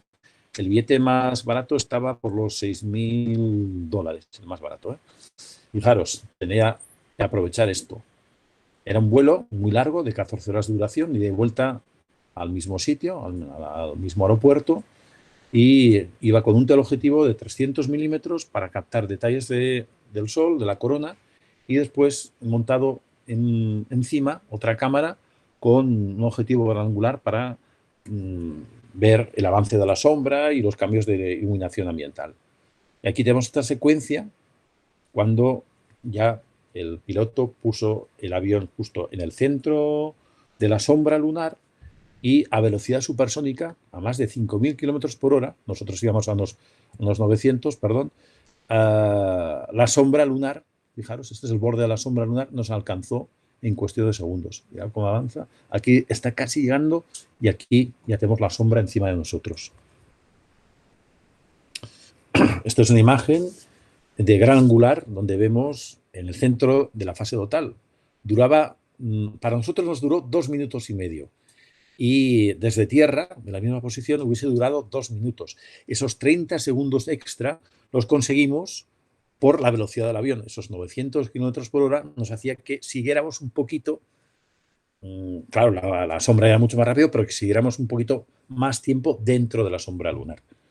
Aquí podemos ver también los puntitos, no sé si se apreciará por la resolución, pero yo lo veo desde aquí. Venus, y el que está más cercano, otro puntito, es Mercurio. Bien, y esta es una combinación obtenida a través de los cristales, claro, lógicamente no es igual como al aire libre, pero vemos sobre todo lo que más nos llamó la atención, lo más nos sorprendió fue esta larga extensión de la corona solar que incluso se salía fuera del campo de visión de la toma con el teleobjetivo, un 300 milímetros. Y además tuvimos dos extras. Un vuelo de estas características era un vuelo histórico en todos los sentidos. Primer eclipse visto por la humanidad en la Antártida, primer vuelo del mayor avión comercial en la Antártida.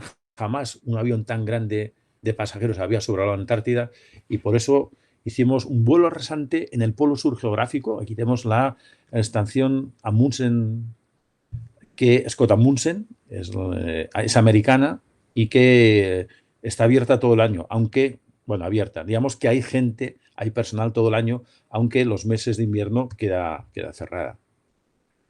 Y una bajada en espiral espectacular sobre la montaña más alta de la Antártida, el Vinson, de 6.000 metros de altura.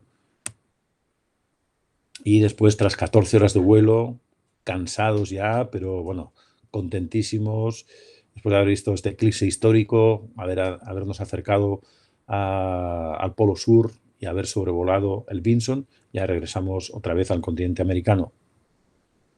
Bien, ¿qué es lo que tenemos asequible cerca de nosotros? Fijaros, tenemos mucha suerte porque de aquí a 5 añitos tendremos este magnífico eclipse total de Sol el 12 de agosto del 2026.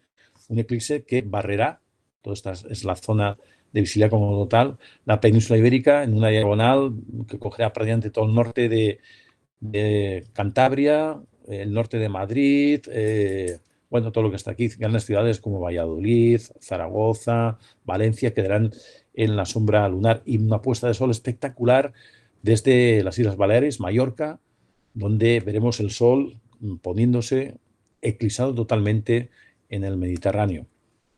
Pues justamente, menos de un año después, el 2 de agosto del 2027, habrá un eclipse total de sol que hará que sea visible desde Málaga, poquita duración, pero ya desde Marbella o Gibraltar o Cádiz podremos verlo más tiempo. Claro, vosotros desde Sevilla podéis acercaros por aquí y tener un auténtico espectáculo, ¿no? Aunque lo más espectacular, porque aquí me he concentrado en la península ibérica, será ir a Egipto y el Valle Sagrado de los Reyes y el templo que han visto antes de Karnak, de Luxor, quedarán justamente en el centro de la sombra con más de 6 minutos de eclipse total, ya que este eclipse será el segundo más largo de todo el siglo XXI. Por si no fuera poco, unos meses después, el 26 de enero de 2028, habrá un eclipse, en este caso anular, que será visible justamente, fijaros, el centro por Sevilla, el centro de la anularidad, máxima duración, unos 7 minutos desde Sevilla, y ya esto ya será cerquita de la puesta del sol, acabará por aquí en el Mediterráneo cuando el sol se esté poniendo, ¿no? Valencia también tendrá otros 7 minutos. Bien, eclipse de luna, ya lo estoy acabando. En este caso, la Tierra es la que actúa como ocultador de la luz solar y hace que tape a la luna. Por tanto, para ver un eclipse de luna, siempre la luna tiene que estar en fase de llena. Fijaros, el último eclipse que pude ver completo, total de luna, fue el 27 de julio de 2018. Hay que decir que son eclipses desde que empieza hasta que acaban, es decir, lo que está aquí en el gráfico, desde P1 a P4, pasan más de 5 horas, por lo cual, dependiendo en qué región, qué zona de la Tierra te encuentres, igual ves una parte solamente, ¿no? Nosotros nos dirigimos nuevamente a Namibia, que es este país de aquí, esta región de aquí, donde era totalmente eclipse. Desde la península ibérica era visible solamente una parte del eclipse. Fijaros, desde los cielos de Namibia, ver un eclipse total de luna es otro espectáculo. Y aquí, además, conseguimos permiso del observatorio GES. El observatorio GES es un observatorio de altas energías que, con telescopios de tipo Cherenkov, como el que hemos visto antes en la isla de La Palma, está registrando algunos de los eventos más poderosos del universo, ¿no? Aquí tenemos el eclipse todavía parcial, ya queda poco para el total. Vemos este punto brillante color naranja, que es Marte, y la Vía Láctea, bueno, fantástica, también dibujada en el cielo. Otra cosa que pude fotografiar, puede fijaros, entre la parte que está en sombra y la parte iluminada todavía por el sol, es esta transición de color azulado. Esto es la capa de ozono terrestre. La luz de color azulado es producido por esa capa que está, pues, en la zona alta de la atmósfera. Aquí tenemos, pues, resumido lo que es todo el eclipse, que duraba más de 1 hora, desde el comienzo del eclipse total, el centro de la totalidad y el final del eclipse total. Y los 3 momentos centrales del eclipse: principio de la totalidad, centro de la totalidad, final de la totalidad. Una imagen ojo de pez, vemos este es el mayor telescopio Cherenkov del mundo.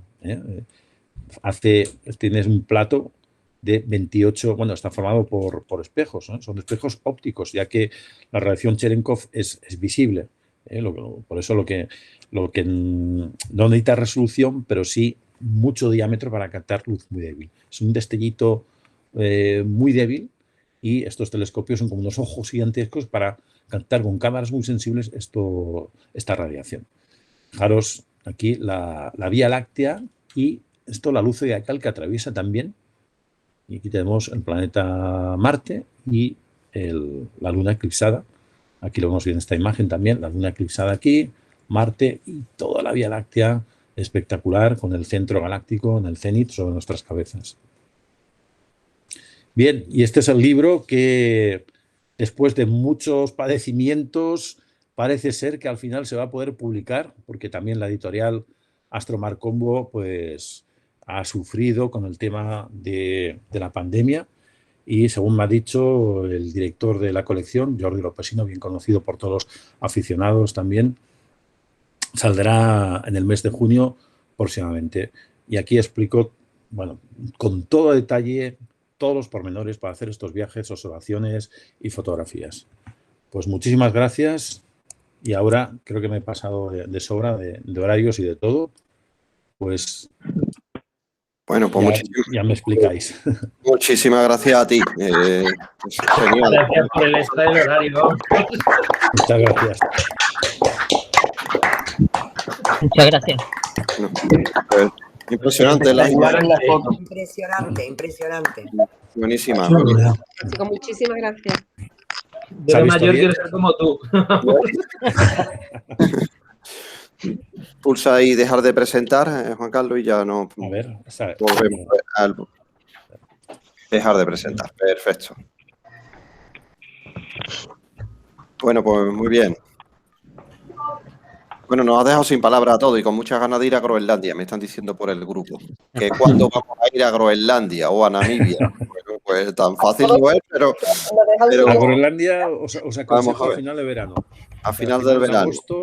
Final de agosto, principios de noviembre, principios de septiembre es la mejor época, porque no hace frío todavía y la actividad de las auroras es muy alta. Ya sabéis que la actividad de las auroras depende del sol, pero depende de la época del año. Lo mejor es alrededor de los equinoccios siempre.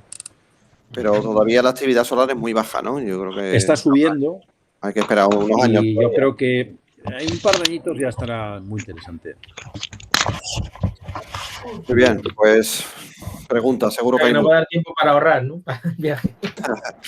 Bueno, tenemos ese eclipse lunar en Sevilla, para el eclipse lunar en Sevilla, que no lo sabía. Yo sabía que había uno total en el año 27 que pasaba por Ceuta, Algeciras, pero no sabía el anular de Sevilla del año siguiente. Así que nos veremos, ¿no, Juan Carlos, en el 28? Por aquí. Sí, nos veremos. Además es que de lleno, os coge de lleno ese. Pues aquí estaremos. Pregunta.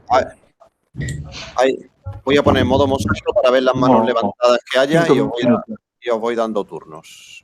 Yo ofrezco mi atalaya para ese eclipse. Pues te tomo la palabra, Nené. Que te va a llenar, Nené, de gente. Apúntame una, Nené. ¿Cabemos todos? Yo ofrezco Grazalema para... Si no, nos turnamos. Va a tener que apuntalar, ¿eh? Va a tener que ponerle otra viga ahí abajo. Pero la totalidad será 6 o 7 minutos nada más, ¿eh? Allí la atalaya. Bueno, no es total es anular.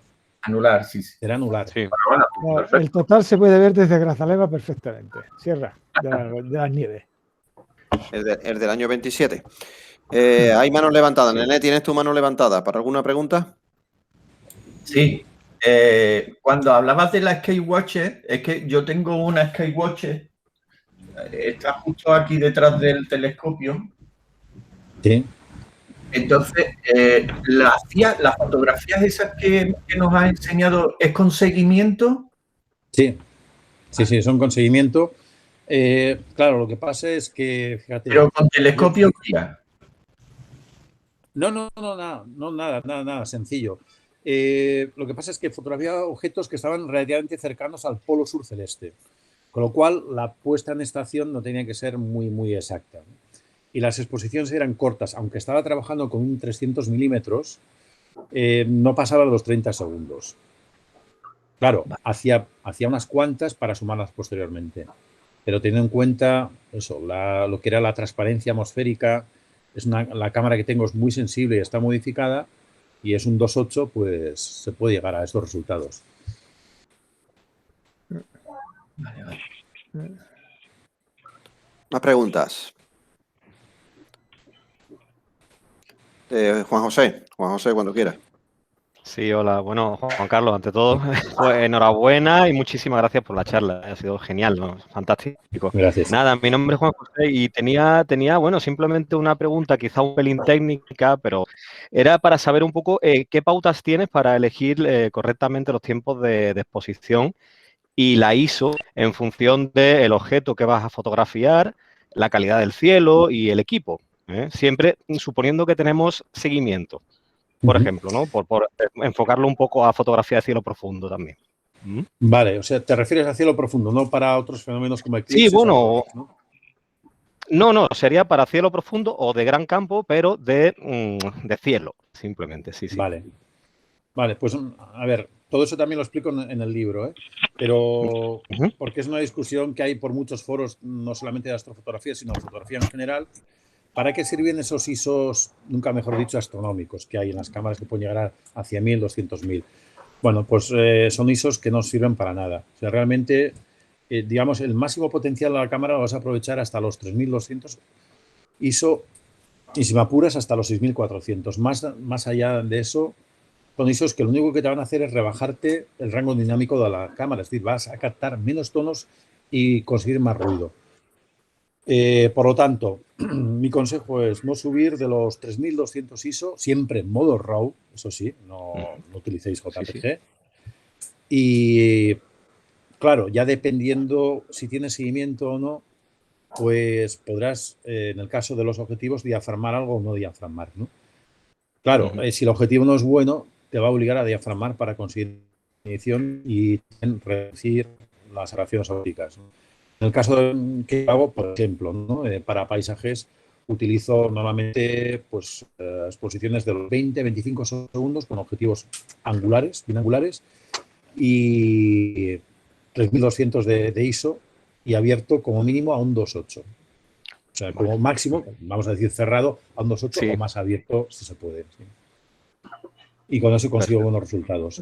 Actualmente también hay algunas aplicaciones que nos permiten sumar también varias fotografías sobre trípodes y hacer seguimiento, y el software se encarga, nosotros indicando la zona del cielo y de la tierra, de alinear por separado cielo, que tiene movimiento, con tierra estático. Y luego automáticamente ya te da una imagen, un TIFF, por ejemplo, perfectamente alineado, con lo cual consigues también pues, una mayor calidad.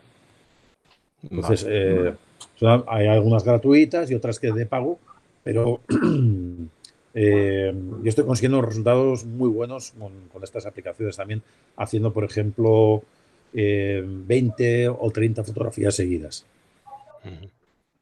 Veo la mano de Nene levantada, que no sé si es de la vez anterior que no la has bajado o es otra pregunta. Era de la vez anterior, perdón. Bien, entonces tengo Miguel y después Alicia. Miguel. Hola, buenas, Juan Carlos. Bueno, unirme a lo de todos mis compañeros por esta charla Me ha encantado, la verdad. Gracias. Tenía varias preguntas, pero no quiero abusar tampoco del tiempo de los compañeros. Me quiero centrar en una nada más. Te quería preguntar por el software de procesado que utilizas. Si utilizas solo uno, supongo que a lo mejor dependiendo del tipo, si es de cielo profundo, que especialmente me interesa cielo profundo, a lo mejor utilizas uno u otro y, en fin, que nos diera un poco tu experiencia con el software de procesado, por qué utilizas uno y no otro y, en fin, que nos cuentes un poco del software que utilizas.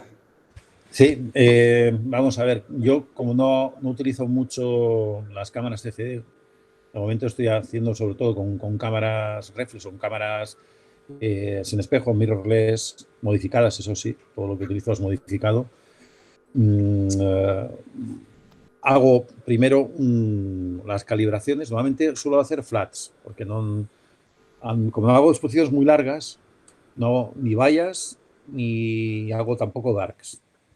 Los flats sí que son importantes, sobre todo cuando se utilizan grandes aberturas. Ya sabes que se produce mucho viñetado y siempre hay cuestiones de polvo, suciedad. Los flats sí que es importante. Eso lo utilizo software astronómico convencional, el PixInsight, así, para limpiar la imagen y para alinearlas. Y después sí que utilizo es Photoshop, sobre todo, mucho, ¿no? Photoshop, digamos, sería el post-procesado que utilizo normalmente para estas imágenes. Photoshop, sabiéndolo utilizar, o sea, sabiendo qué es lo que estás haciendo, puedes llegar a unos resultados muy buenos. Pasa que también te puede conducir a vicios, ¿no? Porque sobre todo a mí lo que me gusta es hacer recetas, ¿no? Recetas tipo de cómo hacer un pastel. Esto así, esto lo pones a 100, esto a 50. No. Todo lo tienes que hacer controlando, viendo el histograma, viendo lo que da de sí la cámara, viendo lo que has alcanzado con la imagen. Entonces, es algo relativo, no es algo absoluto como sería una receta, ¿no? Vale. Entonces, ya mayoritariamente, respondiendo a tu pregunta, utilizo Photoshop para el postprocesado final. Vale, muy bien. Muchas gracias. Alicia. Ahora sí, hola, buenas noches. Hola, buenas noches. Buen menudo paseo nos has pegado por todo el medio mundo. Mi pregunta iba un poco en el hecho de las cámaras. Esas cámaras, yo no sé, creo que no se me ve, ahora se me ve. Las cámaras modificadas. Hablas de mirrorless, que estás usando las nuevas modificadas ya directamente, ¿no? Que vienen sin los filtros y tipo las Canon, ¿no? Las EOS o las R o las de Nikon. O vas por las Sony más. Sí, la última que se ha lanzado al mercado ha sido la Canon EOS RA. Sí. Son cámaras carísimas. O sea, yo la verdad es que creo que es más marketing que otra cosa. Yo lo que haría, y de hecho es lo que hago, es una cámara convencional y la envío para que la modifiquen. La operación te puede costar unos 300 euros, porque esa cámara, si la compras ya modificada o la compras ya especializada de serie, te va a costar respecto a su equivalente de serie sin modificar, pues más de 1.000 euros igual de diferencia. Mira, a mí es que me da un pánico cuando con el dineral que cuestan. Yo tengo la R y con lo que me ha costado Y eso hay varias empresas que lo hacen muy bien. Hay una holandesa que, no me acuerdo cómo se llama, hay una holandesa que, o sea, además es europea y te lo hacen el cambio en una semana y sobre todo lo que no te modifican es el foco, porque hay una empresa americana que yo mandé como UTEC que lo que te hacen es, al cambiarte, claro, te pone un filtro también que te bloquea el infrarrojo, pero te puede modificar un poquito, ligeramente el foco, con lo cual algunos objetivos después no alcanzas hasta el infinito, ¿no? Yeah. En cambio, la holandesa, que sigo sin recordar su nombre, pues sí que la ajusta muy bien para el foco, ¿no? Vale. Muy bien, pero yo es una cosa que recomiendo a cualquier persona que quiera dedicarse un poquito en serio a hacer este tipo de fotografías, no solamente de cielo profundo, sino de astropaisajes, modificar la cámara. O sea, es la segunda cosa. Primero, comprar la cámara con buen objetivo. La segunda cosa es modificarla. Vale, gracias. Gracias a ti. Paco. Buenas tardes, buenas noches ya. Muchas gracias por la charla. Los compañeros han preguntado algunas de las cosas que yo tenía en mente y tú ya con algunas explicaciones has dado más respuestas. Yo quería irme ahora a un tema anecdótico, si no te importa, y que nos cuentes una vez que hayas preparado una sesión y haya resultado una pifia absoluta, porque yo estoy ahora mismo empezando y me tropiezo. Yo ya tengo la primera, a la primera pues me deja la máscara batina puesta y te pega ahí una sesión estupenda y he sacado ruido. Cosas así, pero claro, entiendo que tú, que persigues objetivos mucho más ambiciosos que lo que estoy haciendo yo ahora mismo, podrás contarnos alguna anécdota que resulte llamativa y seguro que también aprenderemos algo de ello. Bueno, pero eso que no salga de aquí, ¿eh? No, pues no hace mucho, bueno, pues durante la pandemia también, ¿no? Hice una escapada para hacer fotografías, precisamente del cometa, el cometa Neowise, y vamos, hace una lista de todo, tal, cámara, objetivo, no sé qué, tal. Y cuando llego allí, empiezo a disparar y digo, uy, pues qué raro y tal, me había dejado la tarjeta. Siempre, vamos, te puedes dejar, vamos, lo más grande se ve, ¿no? Claro, si no te llevas el objetivo, pues, vamos, no, canta, ¿no? Pero la tarjetita de Marras a veces, pues sí, ya no es la primera vez que me la dejo y bueno, es horrible, ¿no? O sea, hacer no sé cuántos kilómetros, plantarlo todo, ¿no? Pero tenía todo plantado, con la montura, tal, y darte cuenta que no tiene la tarjeta, bueno, es tierra trágame, ¿no? ¿Y no llevabas en las mochilas ni nada? No, porque cuando llego a casa, como tengo tanto material, lo que hago es sacarlo todo y poner las cámaras, poner los objetivos, poner las tarjetas. Pues tenía en la cabeza que la llevaba, pero no la llevaba. Ahora, pero para viajes sí, en los viajes ya no me pasa eso. En el último viaje, precisamente, lo del eclipse, que ya os digo que es muy estresante, los eclipses de sol, pues salió todo perfecto. Pero es que era como si hubiera hecho una obra de teatro, ¿sabes? Que lo ensayas, lo había ensayado todo, con los tiempos, hay aplicaciones también, hay uno que es Eclipse Timer, que te va diciendo, te va cantando los horarios con una voz y tal. Había practicado tanto que casi lo podía hacer a ciegas todo, y me salió perfecto. Pero sí, a veces pasan cosas de esas. Muy bien. Nené, Francisco Casado.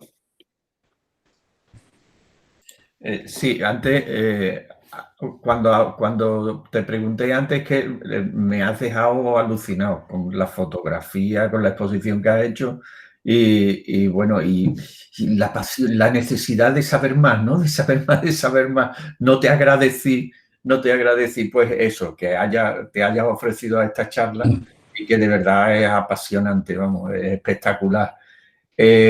Cuando antes hablabas de un equipo básico, ¿a qué te refieres? ¿Qué sería un equipo básico? Equipo básico sería una cámara reflex, digamos, de entrada, pero con buena, digamos, respuesta o buen comportamiento a la baja iluminación. Eso has de ver que hay una página web donde se analiza el comportamiento de las cámaras, que es DxOMark, el comportamiento de los sensores, y trípode y un buen objetivo luminoso y gran angular. Eso sería el comienzo, ¿no? Con eso se pueden hacer grandes cosas ya, ¿no? Porque después ya, según la experiencia de cada uno, claro, cada uno va tirando a cosas que le gustan más o le llaman la atención, en fin, pero es un equipo de base que considero que está muy bien y que bueno, pues puedes hacer muchas cosas con él. Hay más manos. Juan José, no sé si es de la anterior o que no la has bajado o es nueva pregunta. No la he bajado, perdón. Perdón. No la bajáis, no lo sé. No. Bueno, pues eso del olvido de la tarjeta me parece que le ha pasado a más de uno ya. Eso nos ha pasado aquí. Yo como no hago fotos, a mí se me olvida la montura. Y la tuve que poner sobre una mesa. Algunos de los que estáis ahí eres un... pero funcionó bien, ¿eh? O las pesas. Una mesa de dormir. Yo he contrapesado llevar bridas. Para contrapesar una piedra. Claro. Con una bolsa de mantecao. También. Para los viajes no llevamos pesas, sino que son bolsas, o incluso también lo que hacemos con botellines de agua, los rellenamos de arena o de tierra y hacen de contrapeso, ¿no?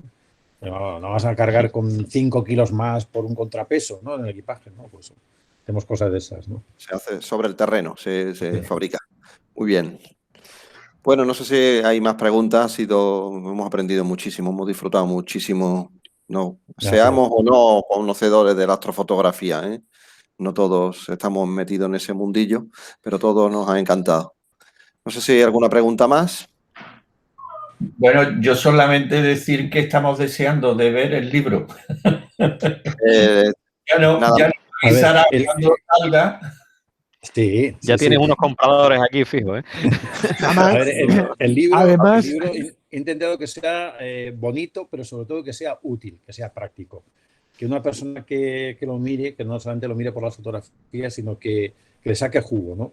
Y ahí os puedo decir, vamos, con toda sinceridad, que se ha reflejado muchísimo de mi experiencia, y hay muchos consejos también que te los da, pues, el estar sobre el terreno también.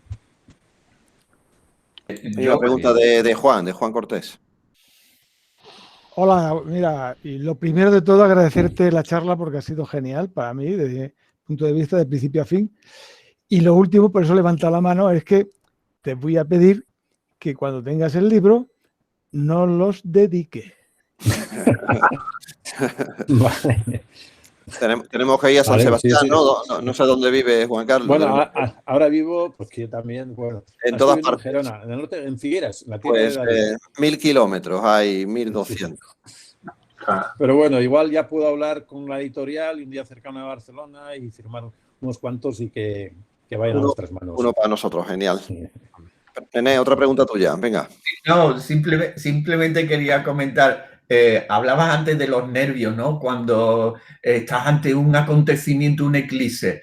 Recuerdo cuando el eclipse del 2019, ¿no fue, Antonio? Sí. Sí, el del impacto, ¿no? Sobre la luna, ¿no? Pues ese eclipse estaba temblón. Cada vez que intentaba tocar la cámara era un espectáculo, era una sensación. Y claro, ahora me has comentado, viendo tus vídeos, el tener varias cámaras es fundamental. Es fundamental. Dedicar cada cámara a una cosa, ¿no? Sí, yo en el último eclipse total de sol tenía, como os he dicho, 6 cámaras, 4 eran automáticas. Ya iban haciendo fotos automáticamente, pero 2 las tenía que manipular yo. Entonces, claro, por eso digo, lo ensayé tanto que ya, aunque tuviera nervios o no tuviera nervios, era lo mismo. O sea, yo iba haciendo automáticamente las cosas que tenía que hacer. Y bueno, eso te lo va dando la experiencia. A ver, los nervios yo no los he perdido nunca, ¿eh? No quiere decir que ya llevo 18 eclipses totales de sol.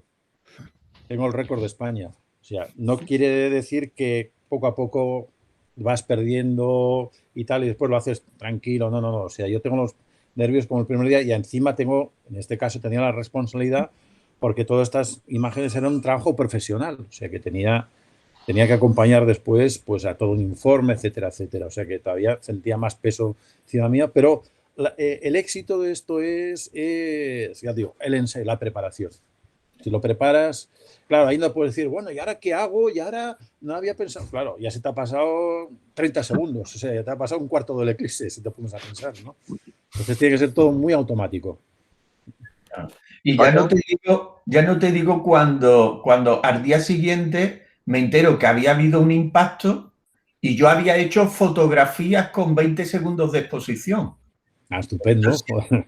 Era la lotería, absolutamente la lotería. Estaba en la empresa trabajando y me pongo a buscar la imagen de la hora que me habían dicho y claro, no caí en la hora universal y la hora local. Yo buscaba en la hora local y nada, no lo tenía. Hasta que se me ocurre, pegué un grito, todo el mundo llegó a ver qué pasaba. Oye, enhorabuena. Y fijaros lo importante que cada fotografía tiene el potencial de un descubrimiento o al menos una documentación. Por eso, bueno, es interesante la imagen, porque la astronomía es la ciencia más visual que existe, ¿no? Paco. Yo solo añadir que andaba preocupado por el coste de mi actual equipo y me queda... Yo tengo una altura y una cámara, y además la cámara es barata, es maluquilla, o sea, me ha resultado ridículo porque eso llevo dándole vueltas a lo más grande y siempre es lo mismo. Al final hay que aspirar, si se quiere algo más, está claro que hay que aspirar, además yo no estoy ni rascando la superficie, o sea, no... Y bueno, yo voy a tirar al cielo profundo con telescopio, ¿vale? Yo no estoy en paisaje como en principio como tú y no lo tengo en mi radar ahora mismo, ¿vale? Mi idea es empezar a sacar algún objeto visible y tal, pero eso, ni tengo la cámara modificada todavía, o sea, estoy a años luz y preocupado por lo que me ha costado ahora. Y tengo una cámara. Cuando tenga 3 ya te cuento. Vale. Para el año 27, que es el próximo eclipse de sol, claro, tiempo a ahorrar. Según te voy a hablar, me explotaba la cabeza. Digo, sí, 5 cámaras. Para este me llevé 5 cámaras, para este me llevé 6. Claro, 6 cámaras son 6 cámaras. Entiendo que algunas monturas, no solo una, unas cuantas. Sí. 2 monturas. En fin. Básicamente multiplicar por 6. Me parece flipante. Eso se me escapa de control y está claro que no me entra a mí ahora mismo eso. Ya está, solo comentarlo. Muy bien. Nosotros somos aficionados, Juan Carlos profesional, tiene sus patrocinadores también y es otro mundo. Otro mundo, totalmente. En fin, por eso te hemos invitado a ti, porque pensamos que te dijimos el mejor astrofotógrafo del mundo, bueno, no sé si el mejor, probablemente, ¿no? Como la cerveza, ¿no? Dice probablemente la mejor, pues probablemente hemos tenido la suerte de estar este buen rato contigo, con probablemente el mejor astrofotógrafo del mundo. Y lo tenemos. Muchísimas gracias. No, a mí no me gusta eso de decir el mejor ni tal. Bueno, estoy ahí, estoy por ahí y bueno, intento hacer mi trabajo lo mejor posible y eso es todo. Pues hace genial. Pues muchísimas gracias, Juan Carlos. Un nuevo aplauso, te despedimos con él. Muchísimas gracias a vosotros. Encantado. Muchas gracias. Gracias, Juan Carlos. Gracias.